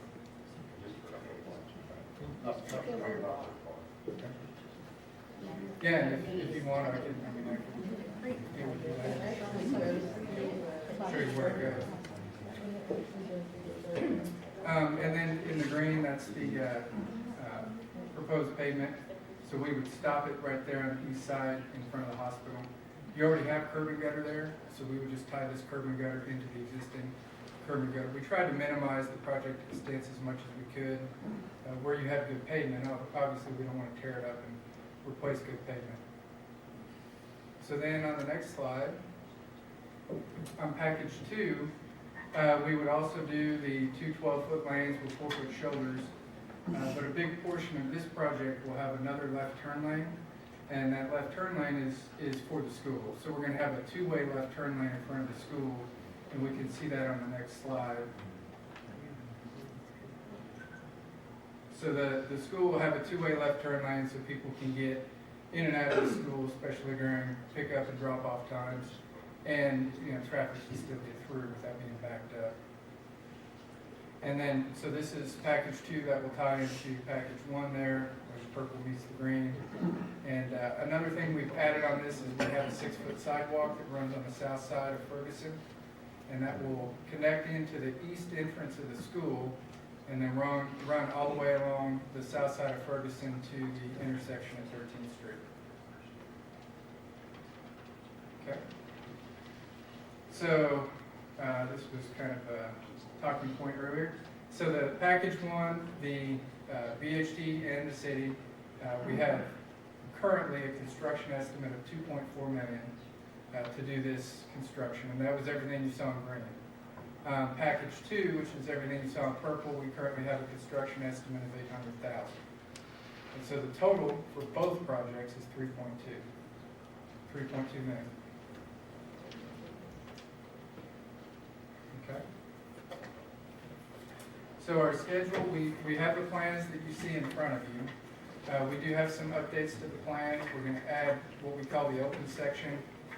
Originally, we had curb and gutter through the whole thing, and that would have been, in my opinion, kind of a waste of money. So we're going to do the open section. That way, you don't have curb and gutter and then ditches behind the curb, which is kind of pointless. So, and that did save some money on this project. So we've got that. We're going to hold our utility relocation meetings. We're going to look at all the utilities that need to be moved. And then at that point, we'll set our final proposed right-of-way and get you guys legal descriptions so you can go out and acquire the proposed right-of-way that's needed, not just to build the road, but to move utilities out of the way so the road can be built. We figure the right-of-way, there's not going to be a lot of parcels on here, so we figure that process can go pretty quick, and you can probably get that done in August of this year. Once the right-of-way is acquired, the utilities will have to be moved. And that could take some time, and so we've got it scheduled now. We're thinking that November of this year, we can get the utilities moved, and then we can let the construction at the end of this year. And so that's the schedule that we're trying to keep up with, and you know, this is kind of best case scenario schedule, is that we could get this let for construction in 2021. The construction would probably take about 6 months. So if you were to let it in December or maybe January, you could probably get it done by the summer of 2022. And I think that's all I had as far as the slides, but you have to answer any questions. Or you said it'd be asphalt. Yes. Yeah, we have 9 inches of asphalt. We had a pavement design done. We had a geotechnical engineer come out, poked holes, got some soil samples, and so we have a 9-inch thick asphalt pavement. Okay, I don't know. Is this not our truck route? 13th? It is, yes, So that's a heavy truck route. Yeah, this is. So that's adequate for. It is. This is a minor arterial. It's a classification of this road, and so we've designed both the width, the shoulders, and the asphalt thickness to meet that requirement. So we do have your ADTs and your percent truck traffic too that we took into account. So. South of Chrysler, the weight level's 10 tons. South of Chrysler? On 13th Street. Yeah. Now this project actually starts at the intersection of Chrysler and goes north, but you say you have a bridge down there that's low posted. What is the current status of safe route to school grants? Safe route to school? Yes, safe. Yeah, I mean, you know about safe routes to school grants that are being given by That's with ODOT. Yeah, Paula is shaking her head. She knows sure about Paula it. knows He's all the about it. engineer. Oh. He's I have not no the- idea. Paul, are Yeah. they still granting those? I mean, I've got communities that are putting them in there. And what they go to is sidewalks, and I've got some communities that are putting in $600,000 sidewalks. It's 100% financed. Yes, and it's determined by the population. And are we too high? I'm not sure what it's, Because these are small, these are 1,000. yes. Yes, so I think the cutoff is 6,000 for a small community. Okay. So I can check into that. What are you doing for the possibility of dirt washout Dirt washout from the from the field? Oh, from the field onto the road. Yeah, because So- it comes down in there, and you'll notice if it goes back across, well, that washout will fill up into that drain, which causes it to not drain. So what are you doing for that? Where that inlet is now? Yeah, So we're gonna have full ditches. okay. Currently, you don't really have full ditches, so we're gonna have full ditches that are sodded. And so those will protect some of that from washing out, but if you have private property that just has soil, bare soil, and that continues to wash out, we may need to look at some other options to keep that from happening. Because, do you go back to that slide that shows that portion?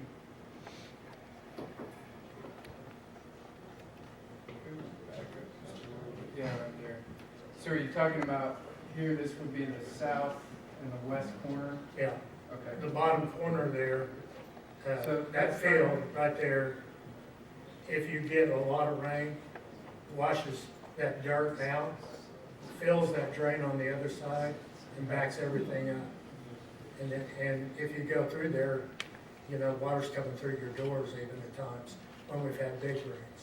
Wow, okay. So my thought was, is this gonna be sufficient enough for big rains?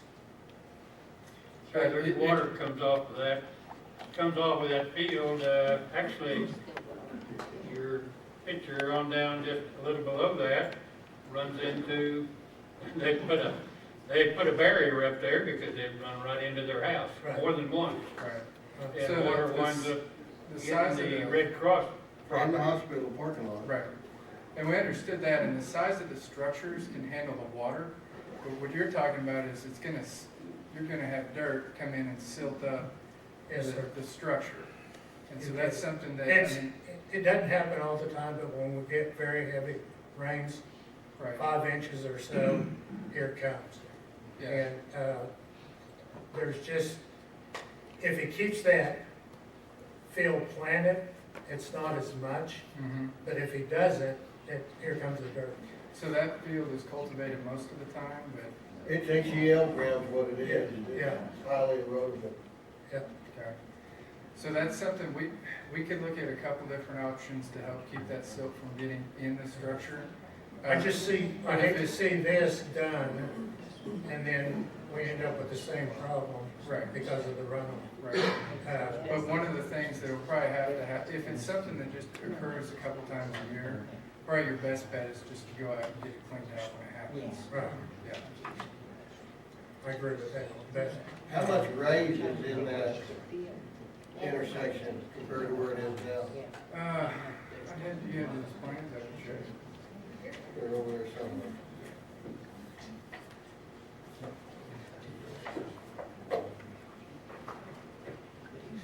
Okay, something to do wrong, so we're going to show you what we have here in the plans.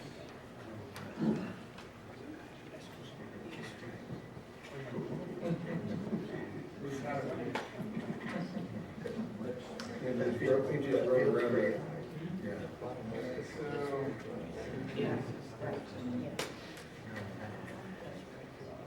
So probably got about 5 acres.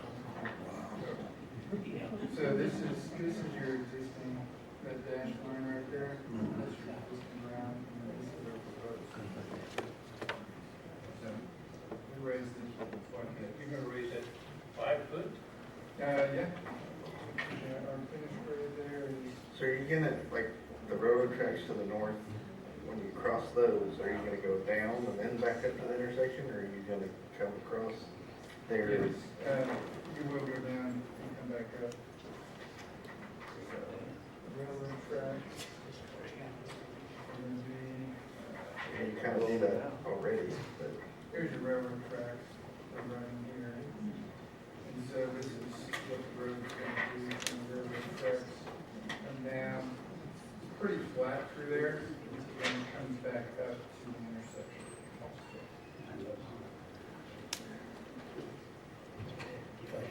Now, these items that, if we approve it, then does it allow it to go out for bid? Yes, And, it'll all have to go. and then we still have time to look at and make any changes before we say, it's not that we're, I'm referring to, I guess, items G, and he's been talking about H some, correct? Yeah, all these will have to be bid. These are just your engineering estimates of costs based on current, Current market But- value, whatever you want, current services. But items G and H, in a sense, we've already paid for the engineering on them. We're not, Yes. And we designed Yes. it together. Yes. okay. And G is paid out of the hospital money, and then H is, that will be out of our own. When since and it's the if we school. Yeah. do both of them, or however we do. Okay. So this first part is, you said 3.2 million? It's the total It's of both. 3.2 is the total for both. So the first part was 2.4, and the second one was 800,000. Okay, 797.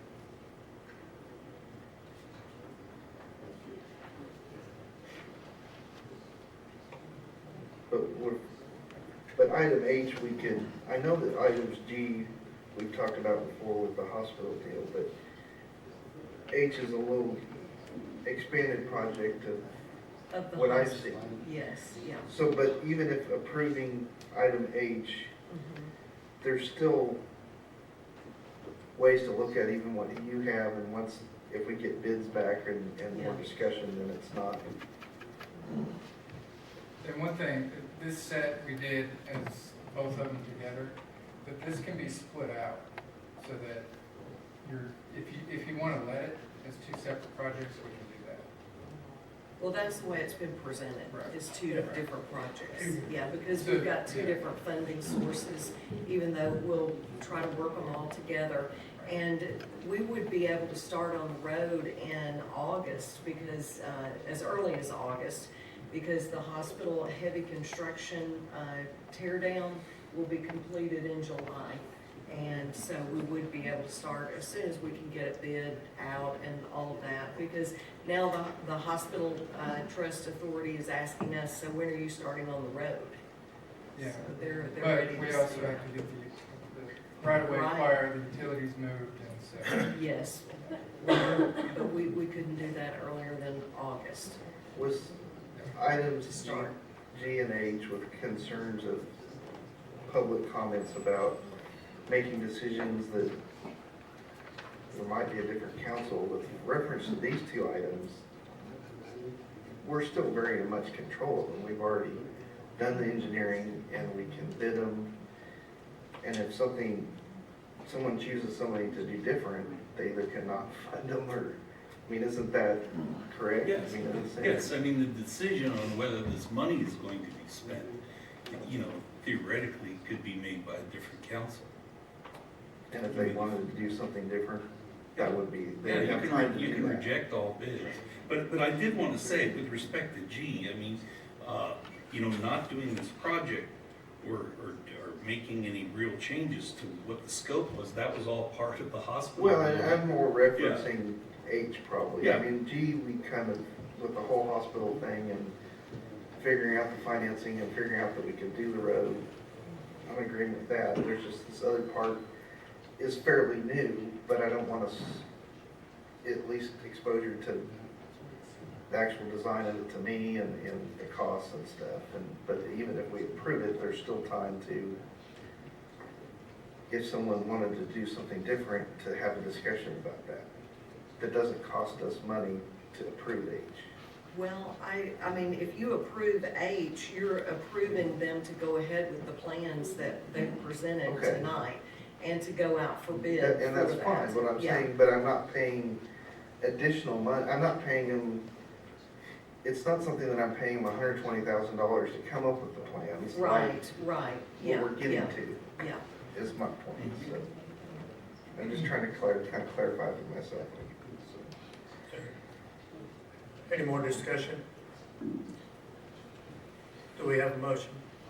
I'll make that motion on item G. I'll second. Markwart, Aye. Green, Braden, Aye. Balil, Aye. Webb. Aye. H, consider approval of Guernsey Engineering proposed plans for Ferguson Street widening and sidewalk project for the elementary school. Initial funding from BPT capital improvements funding in the interim while application is made to the American Rescue Plan Act of 2021. Ferguson Avenue beginning at 21st Street and extending east 2,400 feet to the tie-in point to the roadway section will be two 12-foot lanes with 4-foot paved shoulders for this package, and will have an additional 14-foot left turn lane for 1,600 feet in front of the elementary school. This package will include a proposed sidewalk that will front the elementary school. This package will include a proposed sidewalk that will run from the school entrance to the east and run east to the intersection of 13th and Ferguson. The pavement will be full-depth reconstruction for the entire package and will include grading of new ditches. The current estimate for this package is $797,053. Proposed funding source of BPT street allocation in the amount of $660, and from the 99 sales tax in the amount of $120,000. I do want to say that something was left in here that should have been taken out. The initial funding from BBT Capital Improvements funding in the interim while application is made to the American Rescue Plan. We looked into it, that plan does not have roadways on it. So that's why we came down and said, okay, we've got money in the street allocation for $660,000 and then in the 99 sales tax for $120,000 to fund this estimated amount that it's going to cost.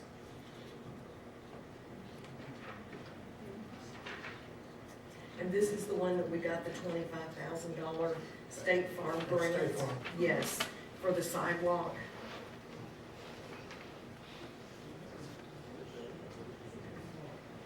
Any discussion? With no discussion? I get a question. Okay. So, we really need to do that right now? I know we need a sidewalk. I think, we have the plans already. We can have it bid and then decide if we want to do it. That's what I was trying to clarify before. Because we're not spending any money to come up with plans for that. They got, I guess, paid for by the hospital to do that. Well, we have paid for some engineering all along with Guernsey because of our engineering agreement that we have with them, the general agreement. And so that's how we've gotten to this point. And so now it's just saying that going forward, here would be the cost to continue the engineering and then get the bids and then perform the work. So this would be just authorizing that plan to go forward. So how much have we paid them current? You know, I'm not really sure off the top of my head, sir. Tracy, would you happen to know? No, not without double checking, but I can get you that information if you would like. I think maybe 40,000, something like that, but that has been involved with the hospital as well.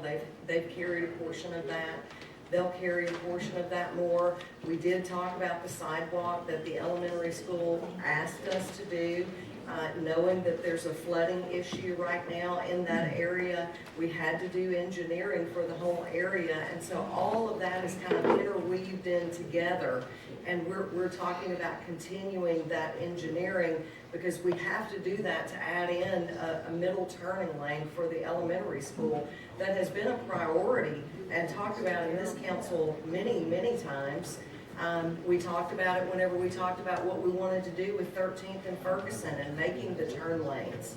So, you know, this was discussed. It was something that we understood was, whenever we had the award of $25,000 for the sidewalk. So again, this is not the first time that this has been brought to this council, but this is the first time that this project has been brought to you. Well, the additional turning lanes into the schools would be a benefit for the traffic flow into the residents who live across the street from the school.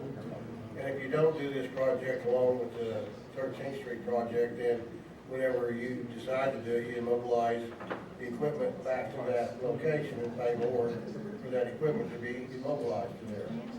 If if I remember right, when we was talking about 13th Street in the prior years, they're talking about $50,000 just to bring their equipment in there to do the work. And I think TJ may remember that. I have those numbers if you want them.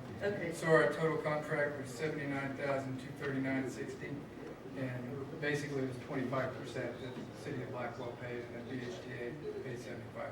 So 25% of 79,000.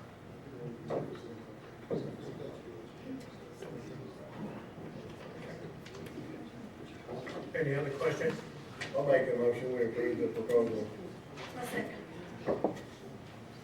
Markwart, Aye. Green, Braden, Aye. Balil, Aye. Webb.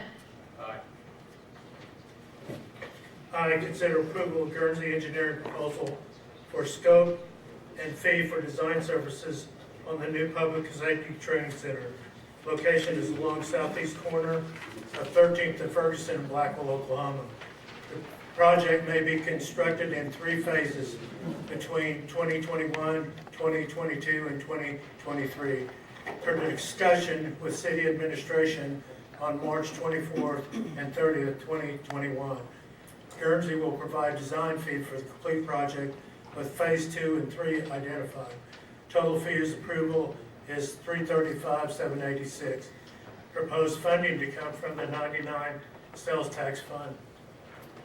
I've asked David Oman if he'll be here tonight to talk with us about what he's worked with, what we've worked with Corey on, and I would like to just preface this entire conversation by saying, if we do not do this portion of it, then Corey cannot do what he does best, which is go find grant funding. And we have to have something in place for him to be able to go and get additional funding sources Yeah, he's to gotta have pay the for this. information. And Right. so, knowing that, I want to hand it over to David to explain. And Corey, you might want to step in because you might be consulted on a thing or two here. Thank you, sir.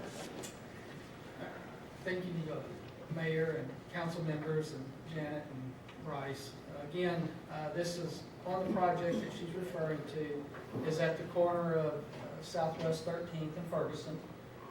What we've been looking at and trying to help with both Janet and Corey is planning for the project as a whole, because again, to go after grant funds, you have to be able to show them that you're actually going forward with looking at and pursuing the project. So right now what we're looking at is the eastern half of the southeast corner of that intersection of South 13th Street and West Ferguson. It's approximately 1.15 acres in size. Currently, that's where the Red Cross building is at. So in looking at that, we've sat down with them and we've kind of gone through some programming of what the requirements were that would be needed for site improvements, for building improvements. There would be a 2-story component. There would be obviously a renovation of the Red Cross facility, which you heard earlier that Grand Lake would be occupying for the next couple of years. Part of the site improvements and what this design would do is it would also be looking at all the utilities that are necessary to upgrade for supporting this facility. So you will have to upgrade the electrical, the mechanical, the sewer, the detention. You heard Danny talk a little bit earlier about the detention in that area and being able to capture it. Well, when we develop this area, we're turning a lot of pervious surfaces into impervious surfaces. So we'll have to be able to capture that and then be able to transfer that water into the new detention system.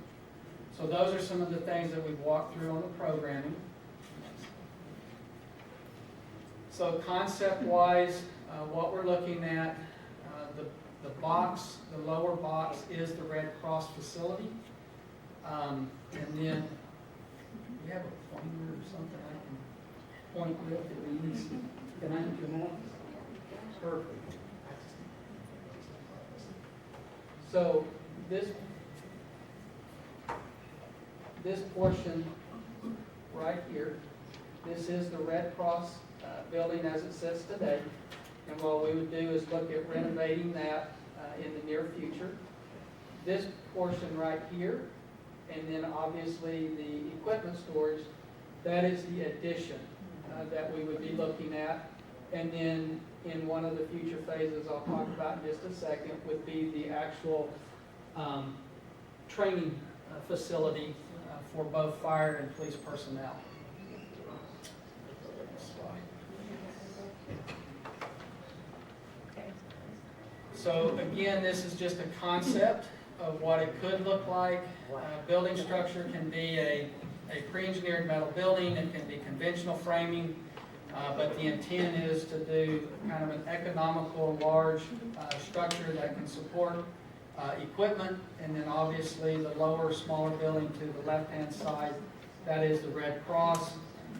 The current condition of that facility does need a lot of updates for current code requirements. It does not meet current energy code requirements, so there'd be insulation, exterior skin upgrades on it, and then obviously to support the new facility, we would be incorporating additional restrooms in it as well. That's part of what would be driving some of the utility upgrades. Next slide. The training facility itself that would be located in the back of the property, it would support both police training, fire training, and then also one of the other components within this facility would be an ICC 500 safe room space that can be used as kind of a systems operations center. So in the event that there's a major storm or something that happens with the community, that is a place where first responders can meet and strategize on how to handle the situations. It would also be the day-to-day home for storm spotters to be able to monitor the weather for this area. Next slide. Janet had mentioned that we would be looking at 3 phases. So the blue highlight would be phase 1. We would basically be bringing in the new entrance off of 13th Street and bringing it down and then across, creating the apron that would approach into the building that would store whatever equipment that would be stored there, and then also the apron that would exit out onto West Ferguson. As part of that was where we would be locating the underground detention. Majority of the surface area will be used up by pavement, so in lieu of being able to have surface detention, we would have to go underground. That is somewhat of a common practice that we've done before, so it's not anything new or out of the ordinary. Next slide. Phase 2 would be doing both the renovation of the Red Cross and then also the build out to support the 2-story function. So we would be actually building out laundry spaces, the systems operation, and then the second floor components of that facility. So phase 1 would build the big shell. Phase 2 could do the build out inside. Phase 3 is simply the balance of the site improvements for both the pavement areas, the outdoor spaces, the parking, and then the training facility itself. That's again highlighted in blue. Next slide. So looking at the cost estimates, we ran 2 numbers, basically high and low. The low number is what we see cost being to some degree pre-COVID. The high is what we've seen with the impacts on construction from the events that's taken place from the pandemic, and then also the recent ice storm that has impacted construction in a significant way. But you can see if we wanted to do complete project, that's the top line, the low being 4.2 million, the high being about 4.8. If we phase it out over time, you see the numbers then down low, kind of in a gray, and then the bottom dark gray band That's the delta between if we phased it out over 3 years versus if you did it all at one time. So what we're trying to do is simply show if we did it all now, or if we do it over a period of 3 years, there's about a $386,000 difference on the low number, and on the high number, it's actually about $213,000 difference. Design fees are simply 7%. We showed the high-low because right now we're just early enough in the game, we're not sure the exact price, but that would be the kind of the low or the high range that we would be looking at. Next steps, if it's approved, we would simply be developing a schedule. What is that schedule to go forward? Typical time frame is about 5 to 7 months for design, and then it would be ready for going out on the streets for construction. You heard Danny talking a little bit earlier about some of the street projects. Some of those things could potentially coincide with respect to the detention and some of the underground utilities and tying in with some of the utility work that would be taking place. With that, I'll be happy to answer any questions. Any question?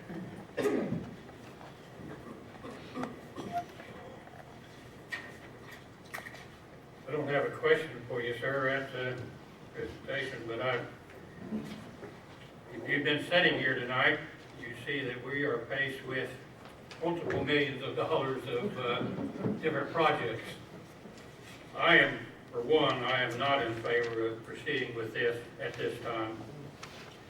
I think we need to get a grasp on some of the other things that has to happen. So, and then as you've heard, we could have a different council sitting here in 2 weeks. So, at this point, I'm definitely not in favor of it.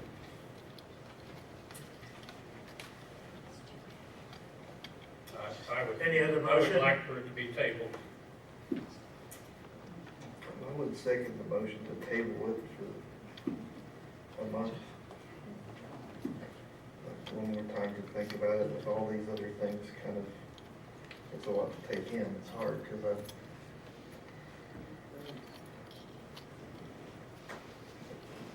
Markort, Aye. Green, Aye. Braden, Aye. Balil, Aye. Webb. Motion to carry. J, acceptance of electrical easement located in the southeast quarter, of section 21 as 21 Township 27 North and Range 1 West of the Indian Meridian, K County, Oklahoma, specifically being west and adjacent to 13th Street easement from Ferguson Avenue north to the easement of the railroad tracks. This easement was needed in order to install the new electric line to the hospital, and an additional 3 feet was necessary to keep out of the roadway. We certainly want to thank Danny Baldwin for giving us this easement. And you should approve this because we need to put that electric to the hospital. So moved. Seconded. Markort, Aye. Green, Aye. Braden, Aye. Balil, Aye. Webb. Aye. Okay, consider approval of Cohen Group proposal for professional engineering services for a new water treatment plant, since the existing water treatment plant has been in operation over 90 years. The design will enable the city of Cohen to pursue funding sources such as the Oklahoma Water Resources Board, OWRB, Drinking Water State Revolving Fund, or similar source. Total contract cost of proposal is $448,202. Proposed source of funds to come from BPT water allocation in the amount of $450,000. Discussion? I believe we table this also. I'll second that. Markort, Aye. Green, Aye. Braden, Aye. Baleel, Aye. Webb. Aye. L, consider approval of Coleman Group proposal for professional engineering services for priority water lines, planning, design, construction. Proposal includes 3 packages for engineering design services. Total contract cost of the proposal is a fixed fee amount of $497,700. Proposed source of funds to come from BPT water allocation in the amount of $240,000 and BPT capital improvement allocation in the amount of $260,000.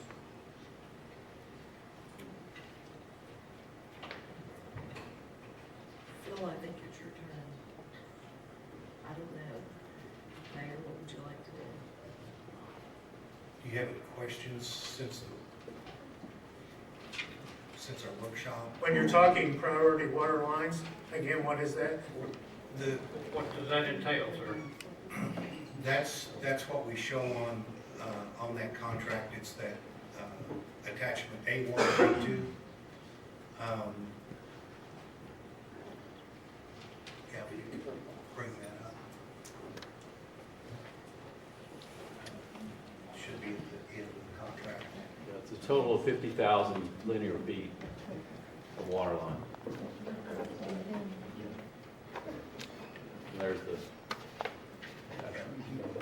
What you see in red is what we're proposing as part of, that's part of the priority water lines, is taking the line from the water plant over to the water tower. You can see we're going down Ferguson and 13th, that's a 16-inch line.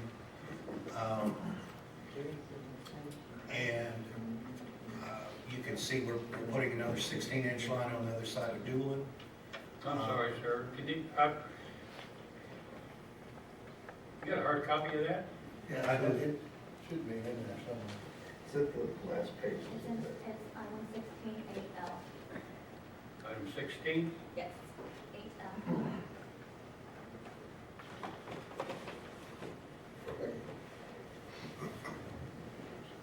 I can probably follow it here, sir.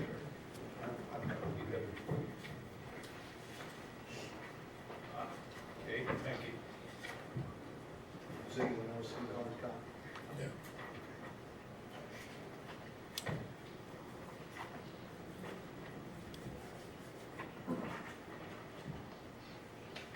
See here, I think we've got A2.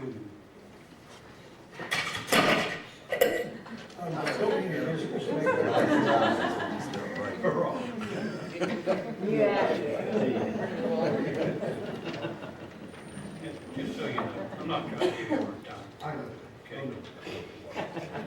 I would just like to understand what we're talking about and we're considering spending money on. And there's A2 for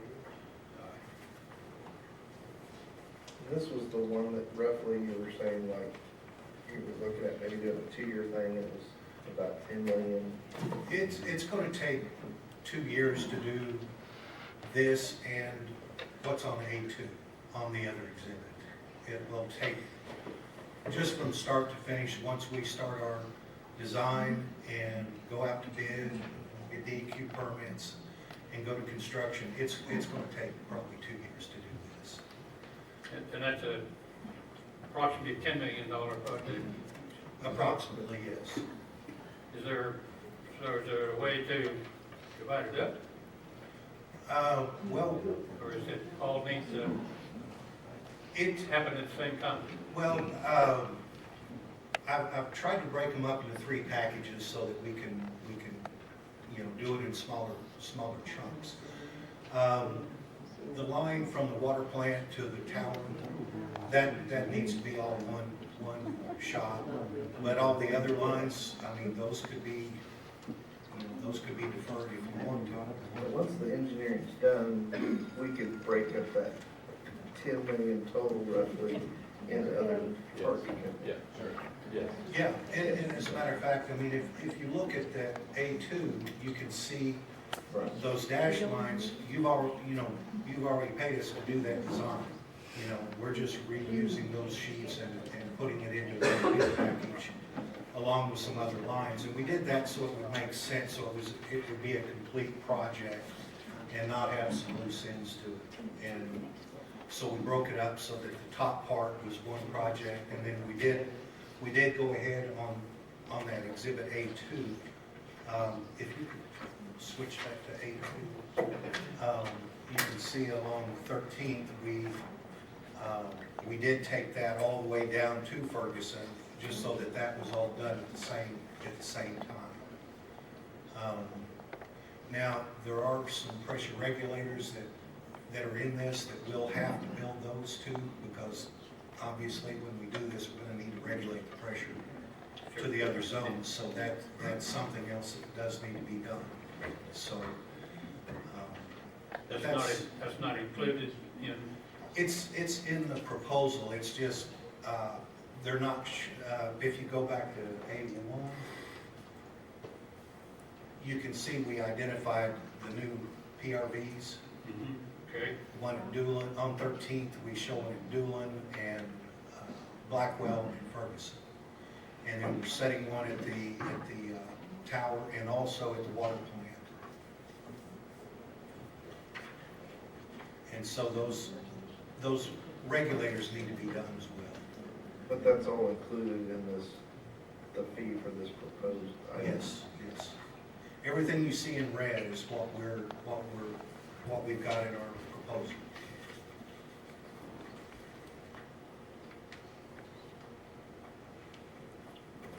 And with the work that you're looking at doing on the roads at, Ferguson and 13th, I mean, we need to be looking at that too, so we can either put some casing in the way, under the road, or get our lines out of the way.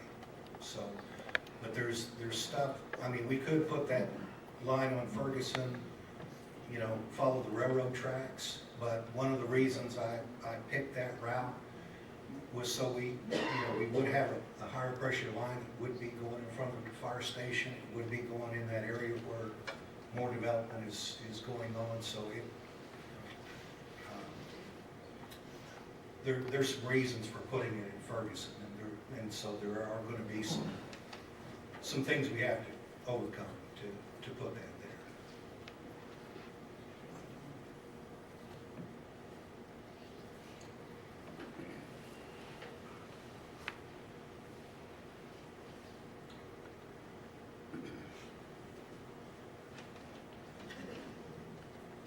Action. I'm sorry, let me ask again. We're looking at a approximately $10 million project. That's 1 and 2. These Well, there's three. There's a This third is what I'm calling one, or one of the packages, and the other two are the top and bottom part of this attachment to A2. It could be broken up. In other words, if we was to approve this tonight, we're committing to $10+ million. No, we're just committing to. You're just committing to the. You just want just the engineering tonight, which is $500,000. Yes, because it has to be engineered before it can be done, and the engineering costs have DEQ permit. They have all kinds of things that are factored in there, but you can't build something without engineering it. And then once you've engineered it, then you can decide how you want to do it. Which is similar to what you see the red dashed lines there. We've already done those designs, and you've paid for that. So, like the one on Oklahoma, that solid red, that's one we would have to design. The 12-inch down 13th we would have to design, and Lincoln and Santa Cruz. Those would be new designs. But we're reusing some of our old designs. So, that's part of the reason why we packaged this the way we did, to try to use what you already have spent money on, and plus this was one of the areas that was identified early on is one of your more troublesome spots. That's why the CDBG grant was pursued to try to take care of this area, because it was designated as high priority 2 years ago.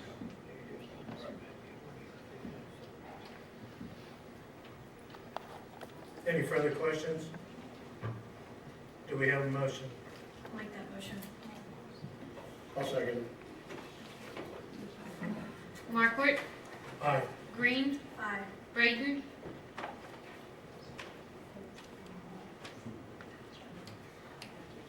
No. Balil, Aye. Webb.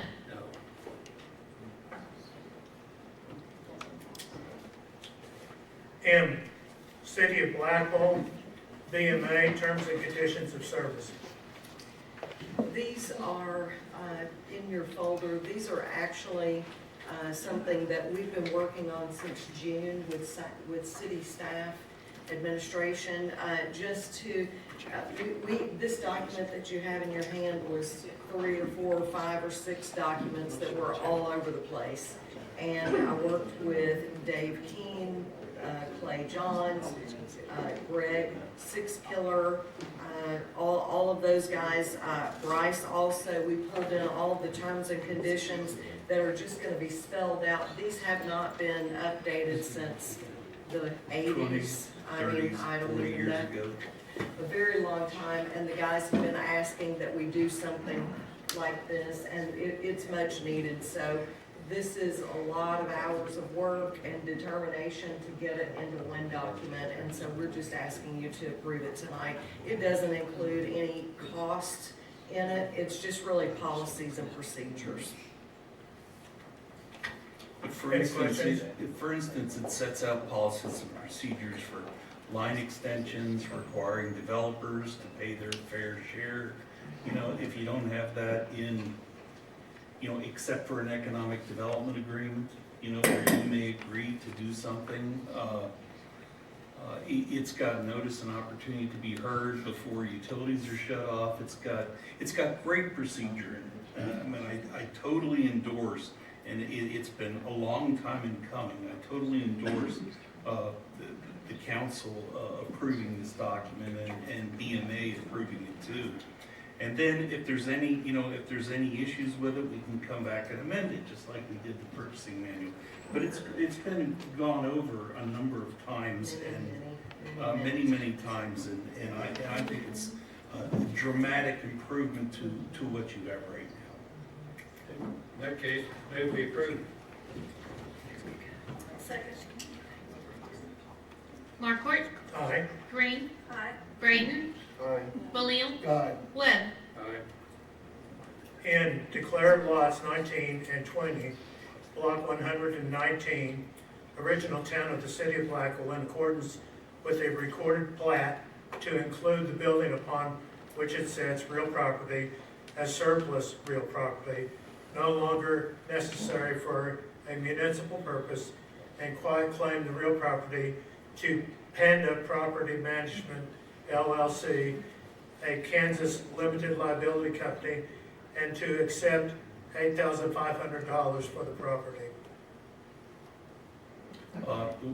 We are recommending that you declare it surplus and you authorize the sale. I know it was said perhaps at the last meeting that originally this had been taken off a sale block, or maybe demolition block, was it demolition? Sale. Or sale by me, and I think that's true, and I think I did. And after that time, the public passed a charter provision, which this really generated. Now that I went back and looked at it, this generated that charter provision, which is that the city council can sell, any property that it has, as long as it declares it's surplus, and as long as there's no restriction in the deed. The section that I was referring to is the section found in Title 11, section 35-201 through 205, and it really talks about that the city council can't sell real property that constitutes a public utility, okay? And your charter provision defines what public utility means. And it says there should be no restriction on real estate.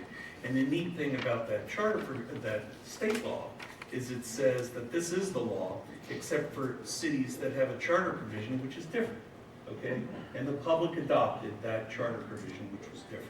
So that charter provision will come into application many times in the future. The public passed it, and I'm okay with the sale of this. You know, this is going to be a weed, you know, a weed business. There'll be a great deal of electricity used there, but I do understand that it's also a property that we would want to pay to demolish, and there's going to have to be, you know, a great deal of work, you know, done to it to make it suitable for this business. Okay, I've been asked, not this particular property, but other property the city has sold. Question, why wasn't it put up for auction so other people could bid on it? Yeah, and the city I bet can. that's gonna come back to me again. Well, Same question. Well, and the city can do that. I mean, if it chooses to. In this instance, you have somebody that wants to buy a property and put a business into it, okay? So it's more than just acquiring property. You know, you can have a commercial park in, down in Perry right now. They're selling lots for $12,500 in the Perry Commercial Park. Be a good investment to get, but they're not going to sell it to you unless you put a business on it, you know? Now, this is not an economic development agreement like we have seen earlier with Grand Lakes. These folks say that they're going to put that business in it. They've done another business in the town. So it's really, you know, we could do it that way. We could do it that way, requiring them to do it by way of an economic development agreement. It's just, you know, we have a level of trust with these folks because they're already invested in the community and they've already done it. But that is something that we could do. You could tell me that, you know, to turn this into an economic development agreement and bring it back so that we got a promise and we got some security there. Because I would hate for them to buy it and then just sit on it. But we don't think that will happen. But you know, I can't prove it. So as your lawyer, I gotta, you know, tell you about the, you know, I suppose there's a risk there, although I think it's a reasonable risk, you know. They've got an existing business that they've put millions of dollars into currently, and they're asking to take a property that we don't even use, that we insure, that is in terrible shape, and they have agreed to take it over and put another million or two or more into it. You know, and so this is a municipal utility customer, and it will be a high one because of the electric use, knowing what it is, and so that's why we brought it to you, is because, you know, the council has approved that we have horticulture in the city, and this is not in a residential area, and they would be a municipal utility customer, and therefore it is economic development. I'm not questioning the, you know, the sale of it. I'm just saying, I've been asked, if we're going to sell property, why wouldn't it be available to anybody to bid on? It could be, and we have been asked to sell people property, and I've said, well, what is the use that you have for it? Storage. I said, there's no way we're doing that. This is not, we're not going to sell downtown property for storage. That is not that's not helpful to the community at all. That is not what this is for. It's for a business. Any further questions? Do I have a motion? I'll make that motion. I'll second. Markwart, Aye. Green, Aye. Braden, Aye. Balil, Aye. Webb. Aye. Oh, consider approval of fiber use agreement with Gabriel Cable. I drafted this document today. They've done an amazing thing. They've stretched 24-strand cable to 12 different, yes. Oh yeah, here they are, to 12 different locations, city locations. You know, in this town,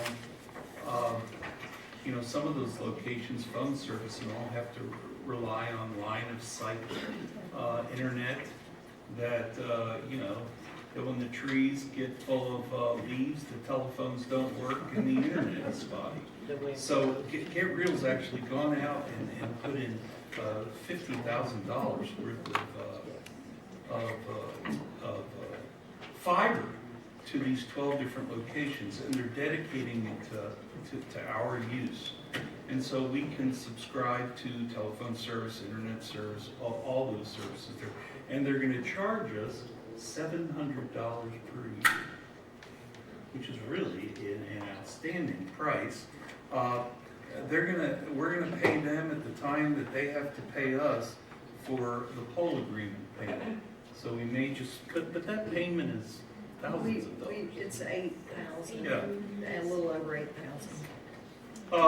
There's just two provisions here. They want to be held harmless for purposes of their operation. Normally, I don't approve hold harmless agreements, but the BMA can actually endorse one, and I don't think there's much risk there. Also, a force majeure clause, which just means that you know, there's lines break and all. It may not be operable all the time because of weather and the like, and they just want to be able to get back up there. Now, what's not included in here is maintenance. Okay, so if the line breaks or something and they have to come in and cut the, you know, cut the fiber, but this is providing a huge benefit to our departments in 12 different locations. And the reason these are 1 through 12 is somebody knows the locations. I didn't have them when I put this together. We do, we have them, they just haven't been inserted. Yeah, this was done, you know, and less, but it doesn't mean it's not a good agreement. It's a great agreement for us. For the city, because we did not have the $50,000 expense of it. And to only be charged $700 a year, right? It's a very, very good deal, and will provide a reliable source for us. So we are recommending that you approve this. Okay. Any more discussion? With there being no more discussion, do I have a motion? I'll make a motion. I'll second. Markwart, Aye. Green, Aye. Braden, Aye. O'Neill, Aye. West.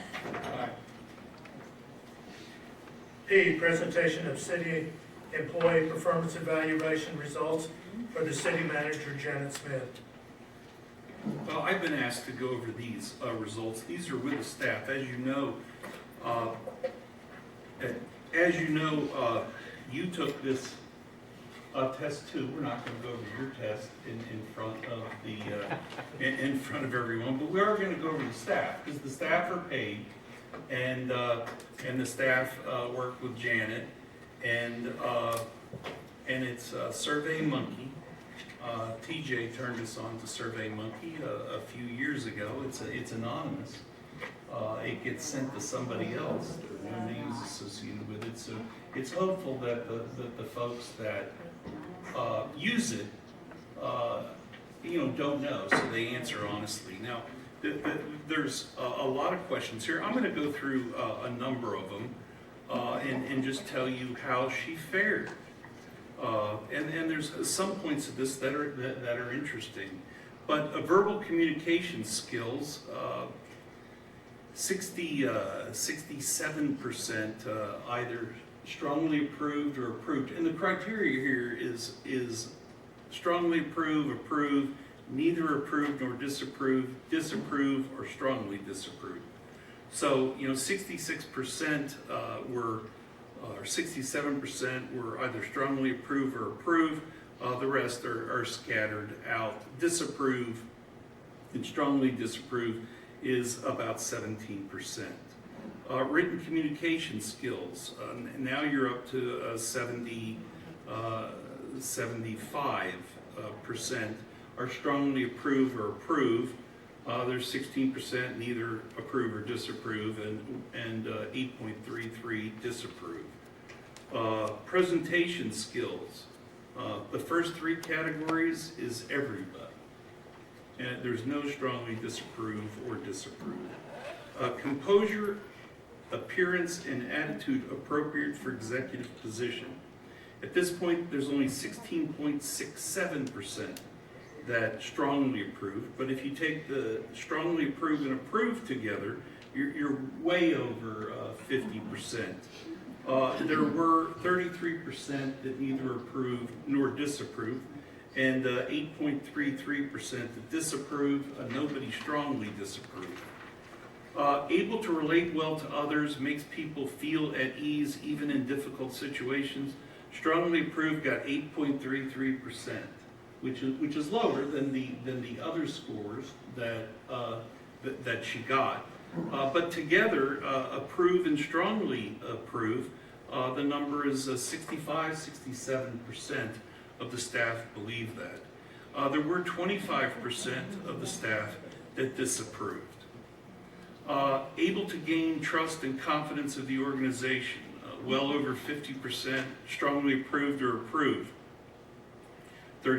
18% neither approved nor disapproved, 18% disapproved. Demonstrates a dedication of service to the community and its citizens.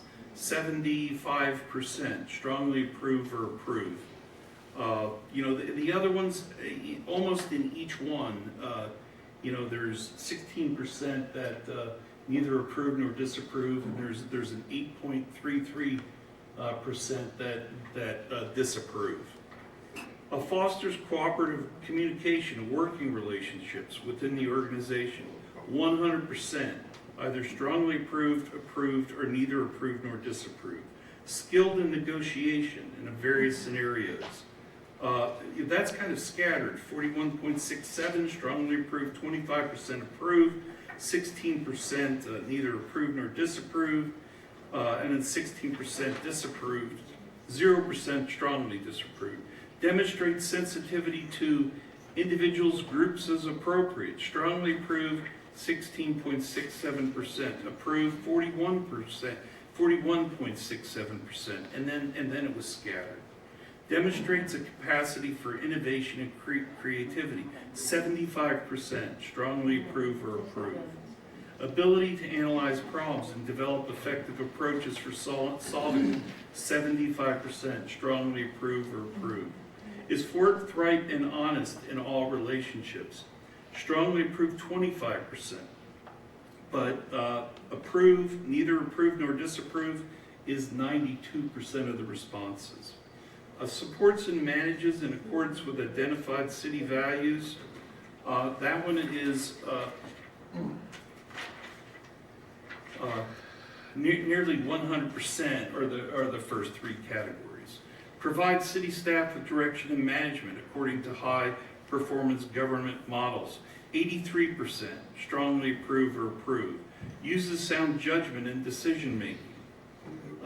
67% strongly approve or approve. Directs utilization of city resources effectively. 75% strongly approve or approve. Directs city customer services initiatives. Well, it continues like that. There's not a whole lot of difference in these. There were some comments. Describe what aspect you are most pleased with concerning the city manager's performance. Her ability to see where the city needs to be and takes pride in getting the city there. The city manager's ability to create new ideas and activities for our community, her ability to understand and help promote her staff and bettering the city and themselves, keep staff informed of upcoming projects, the dedication and strength she holds in every situation. Does the city manager assist with you identifying employee needs and developing a strategy to resolve them for your department? Payroll, personnel, safety equipment, yes, definitely. Personnel equipment, yes. And of course, that's you guys, because you're buying that, a lot of that equipment, but as you know, there's been a lot more equipment that's been purchased in the last 2 years than there had been, I would say, in the previous 3. But then that we've identified some dollars, because before that we hadn't identified dollars available to be spent. So finally, what characteristics or descriptions come to mind when you think of the current city manager? Leadership, driven for success, a doer, innovative, creative, determined, knowledge, by the book, no gray areas. Yeah. Intelligent, inspiring, loyal, and determined.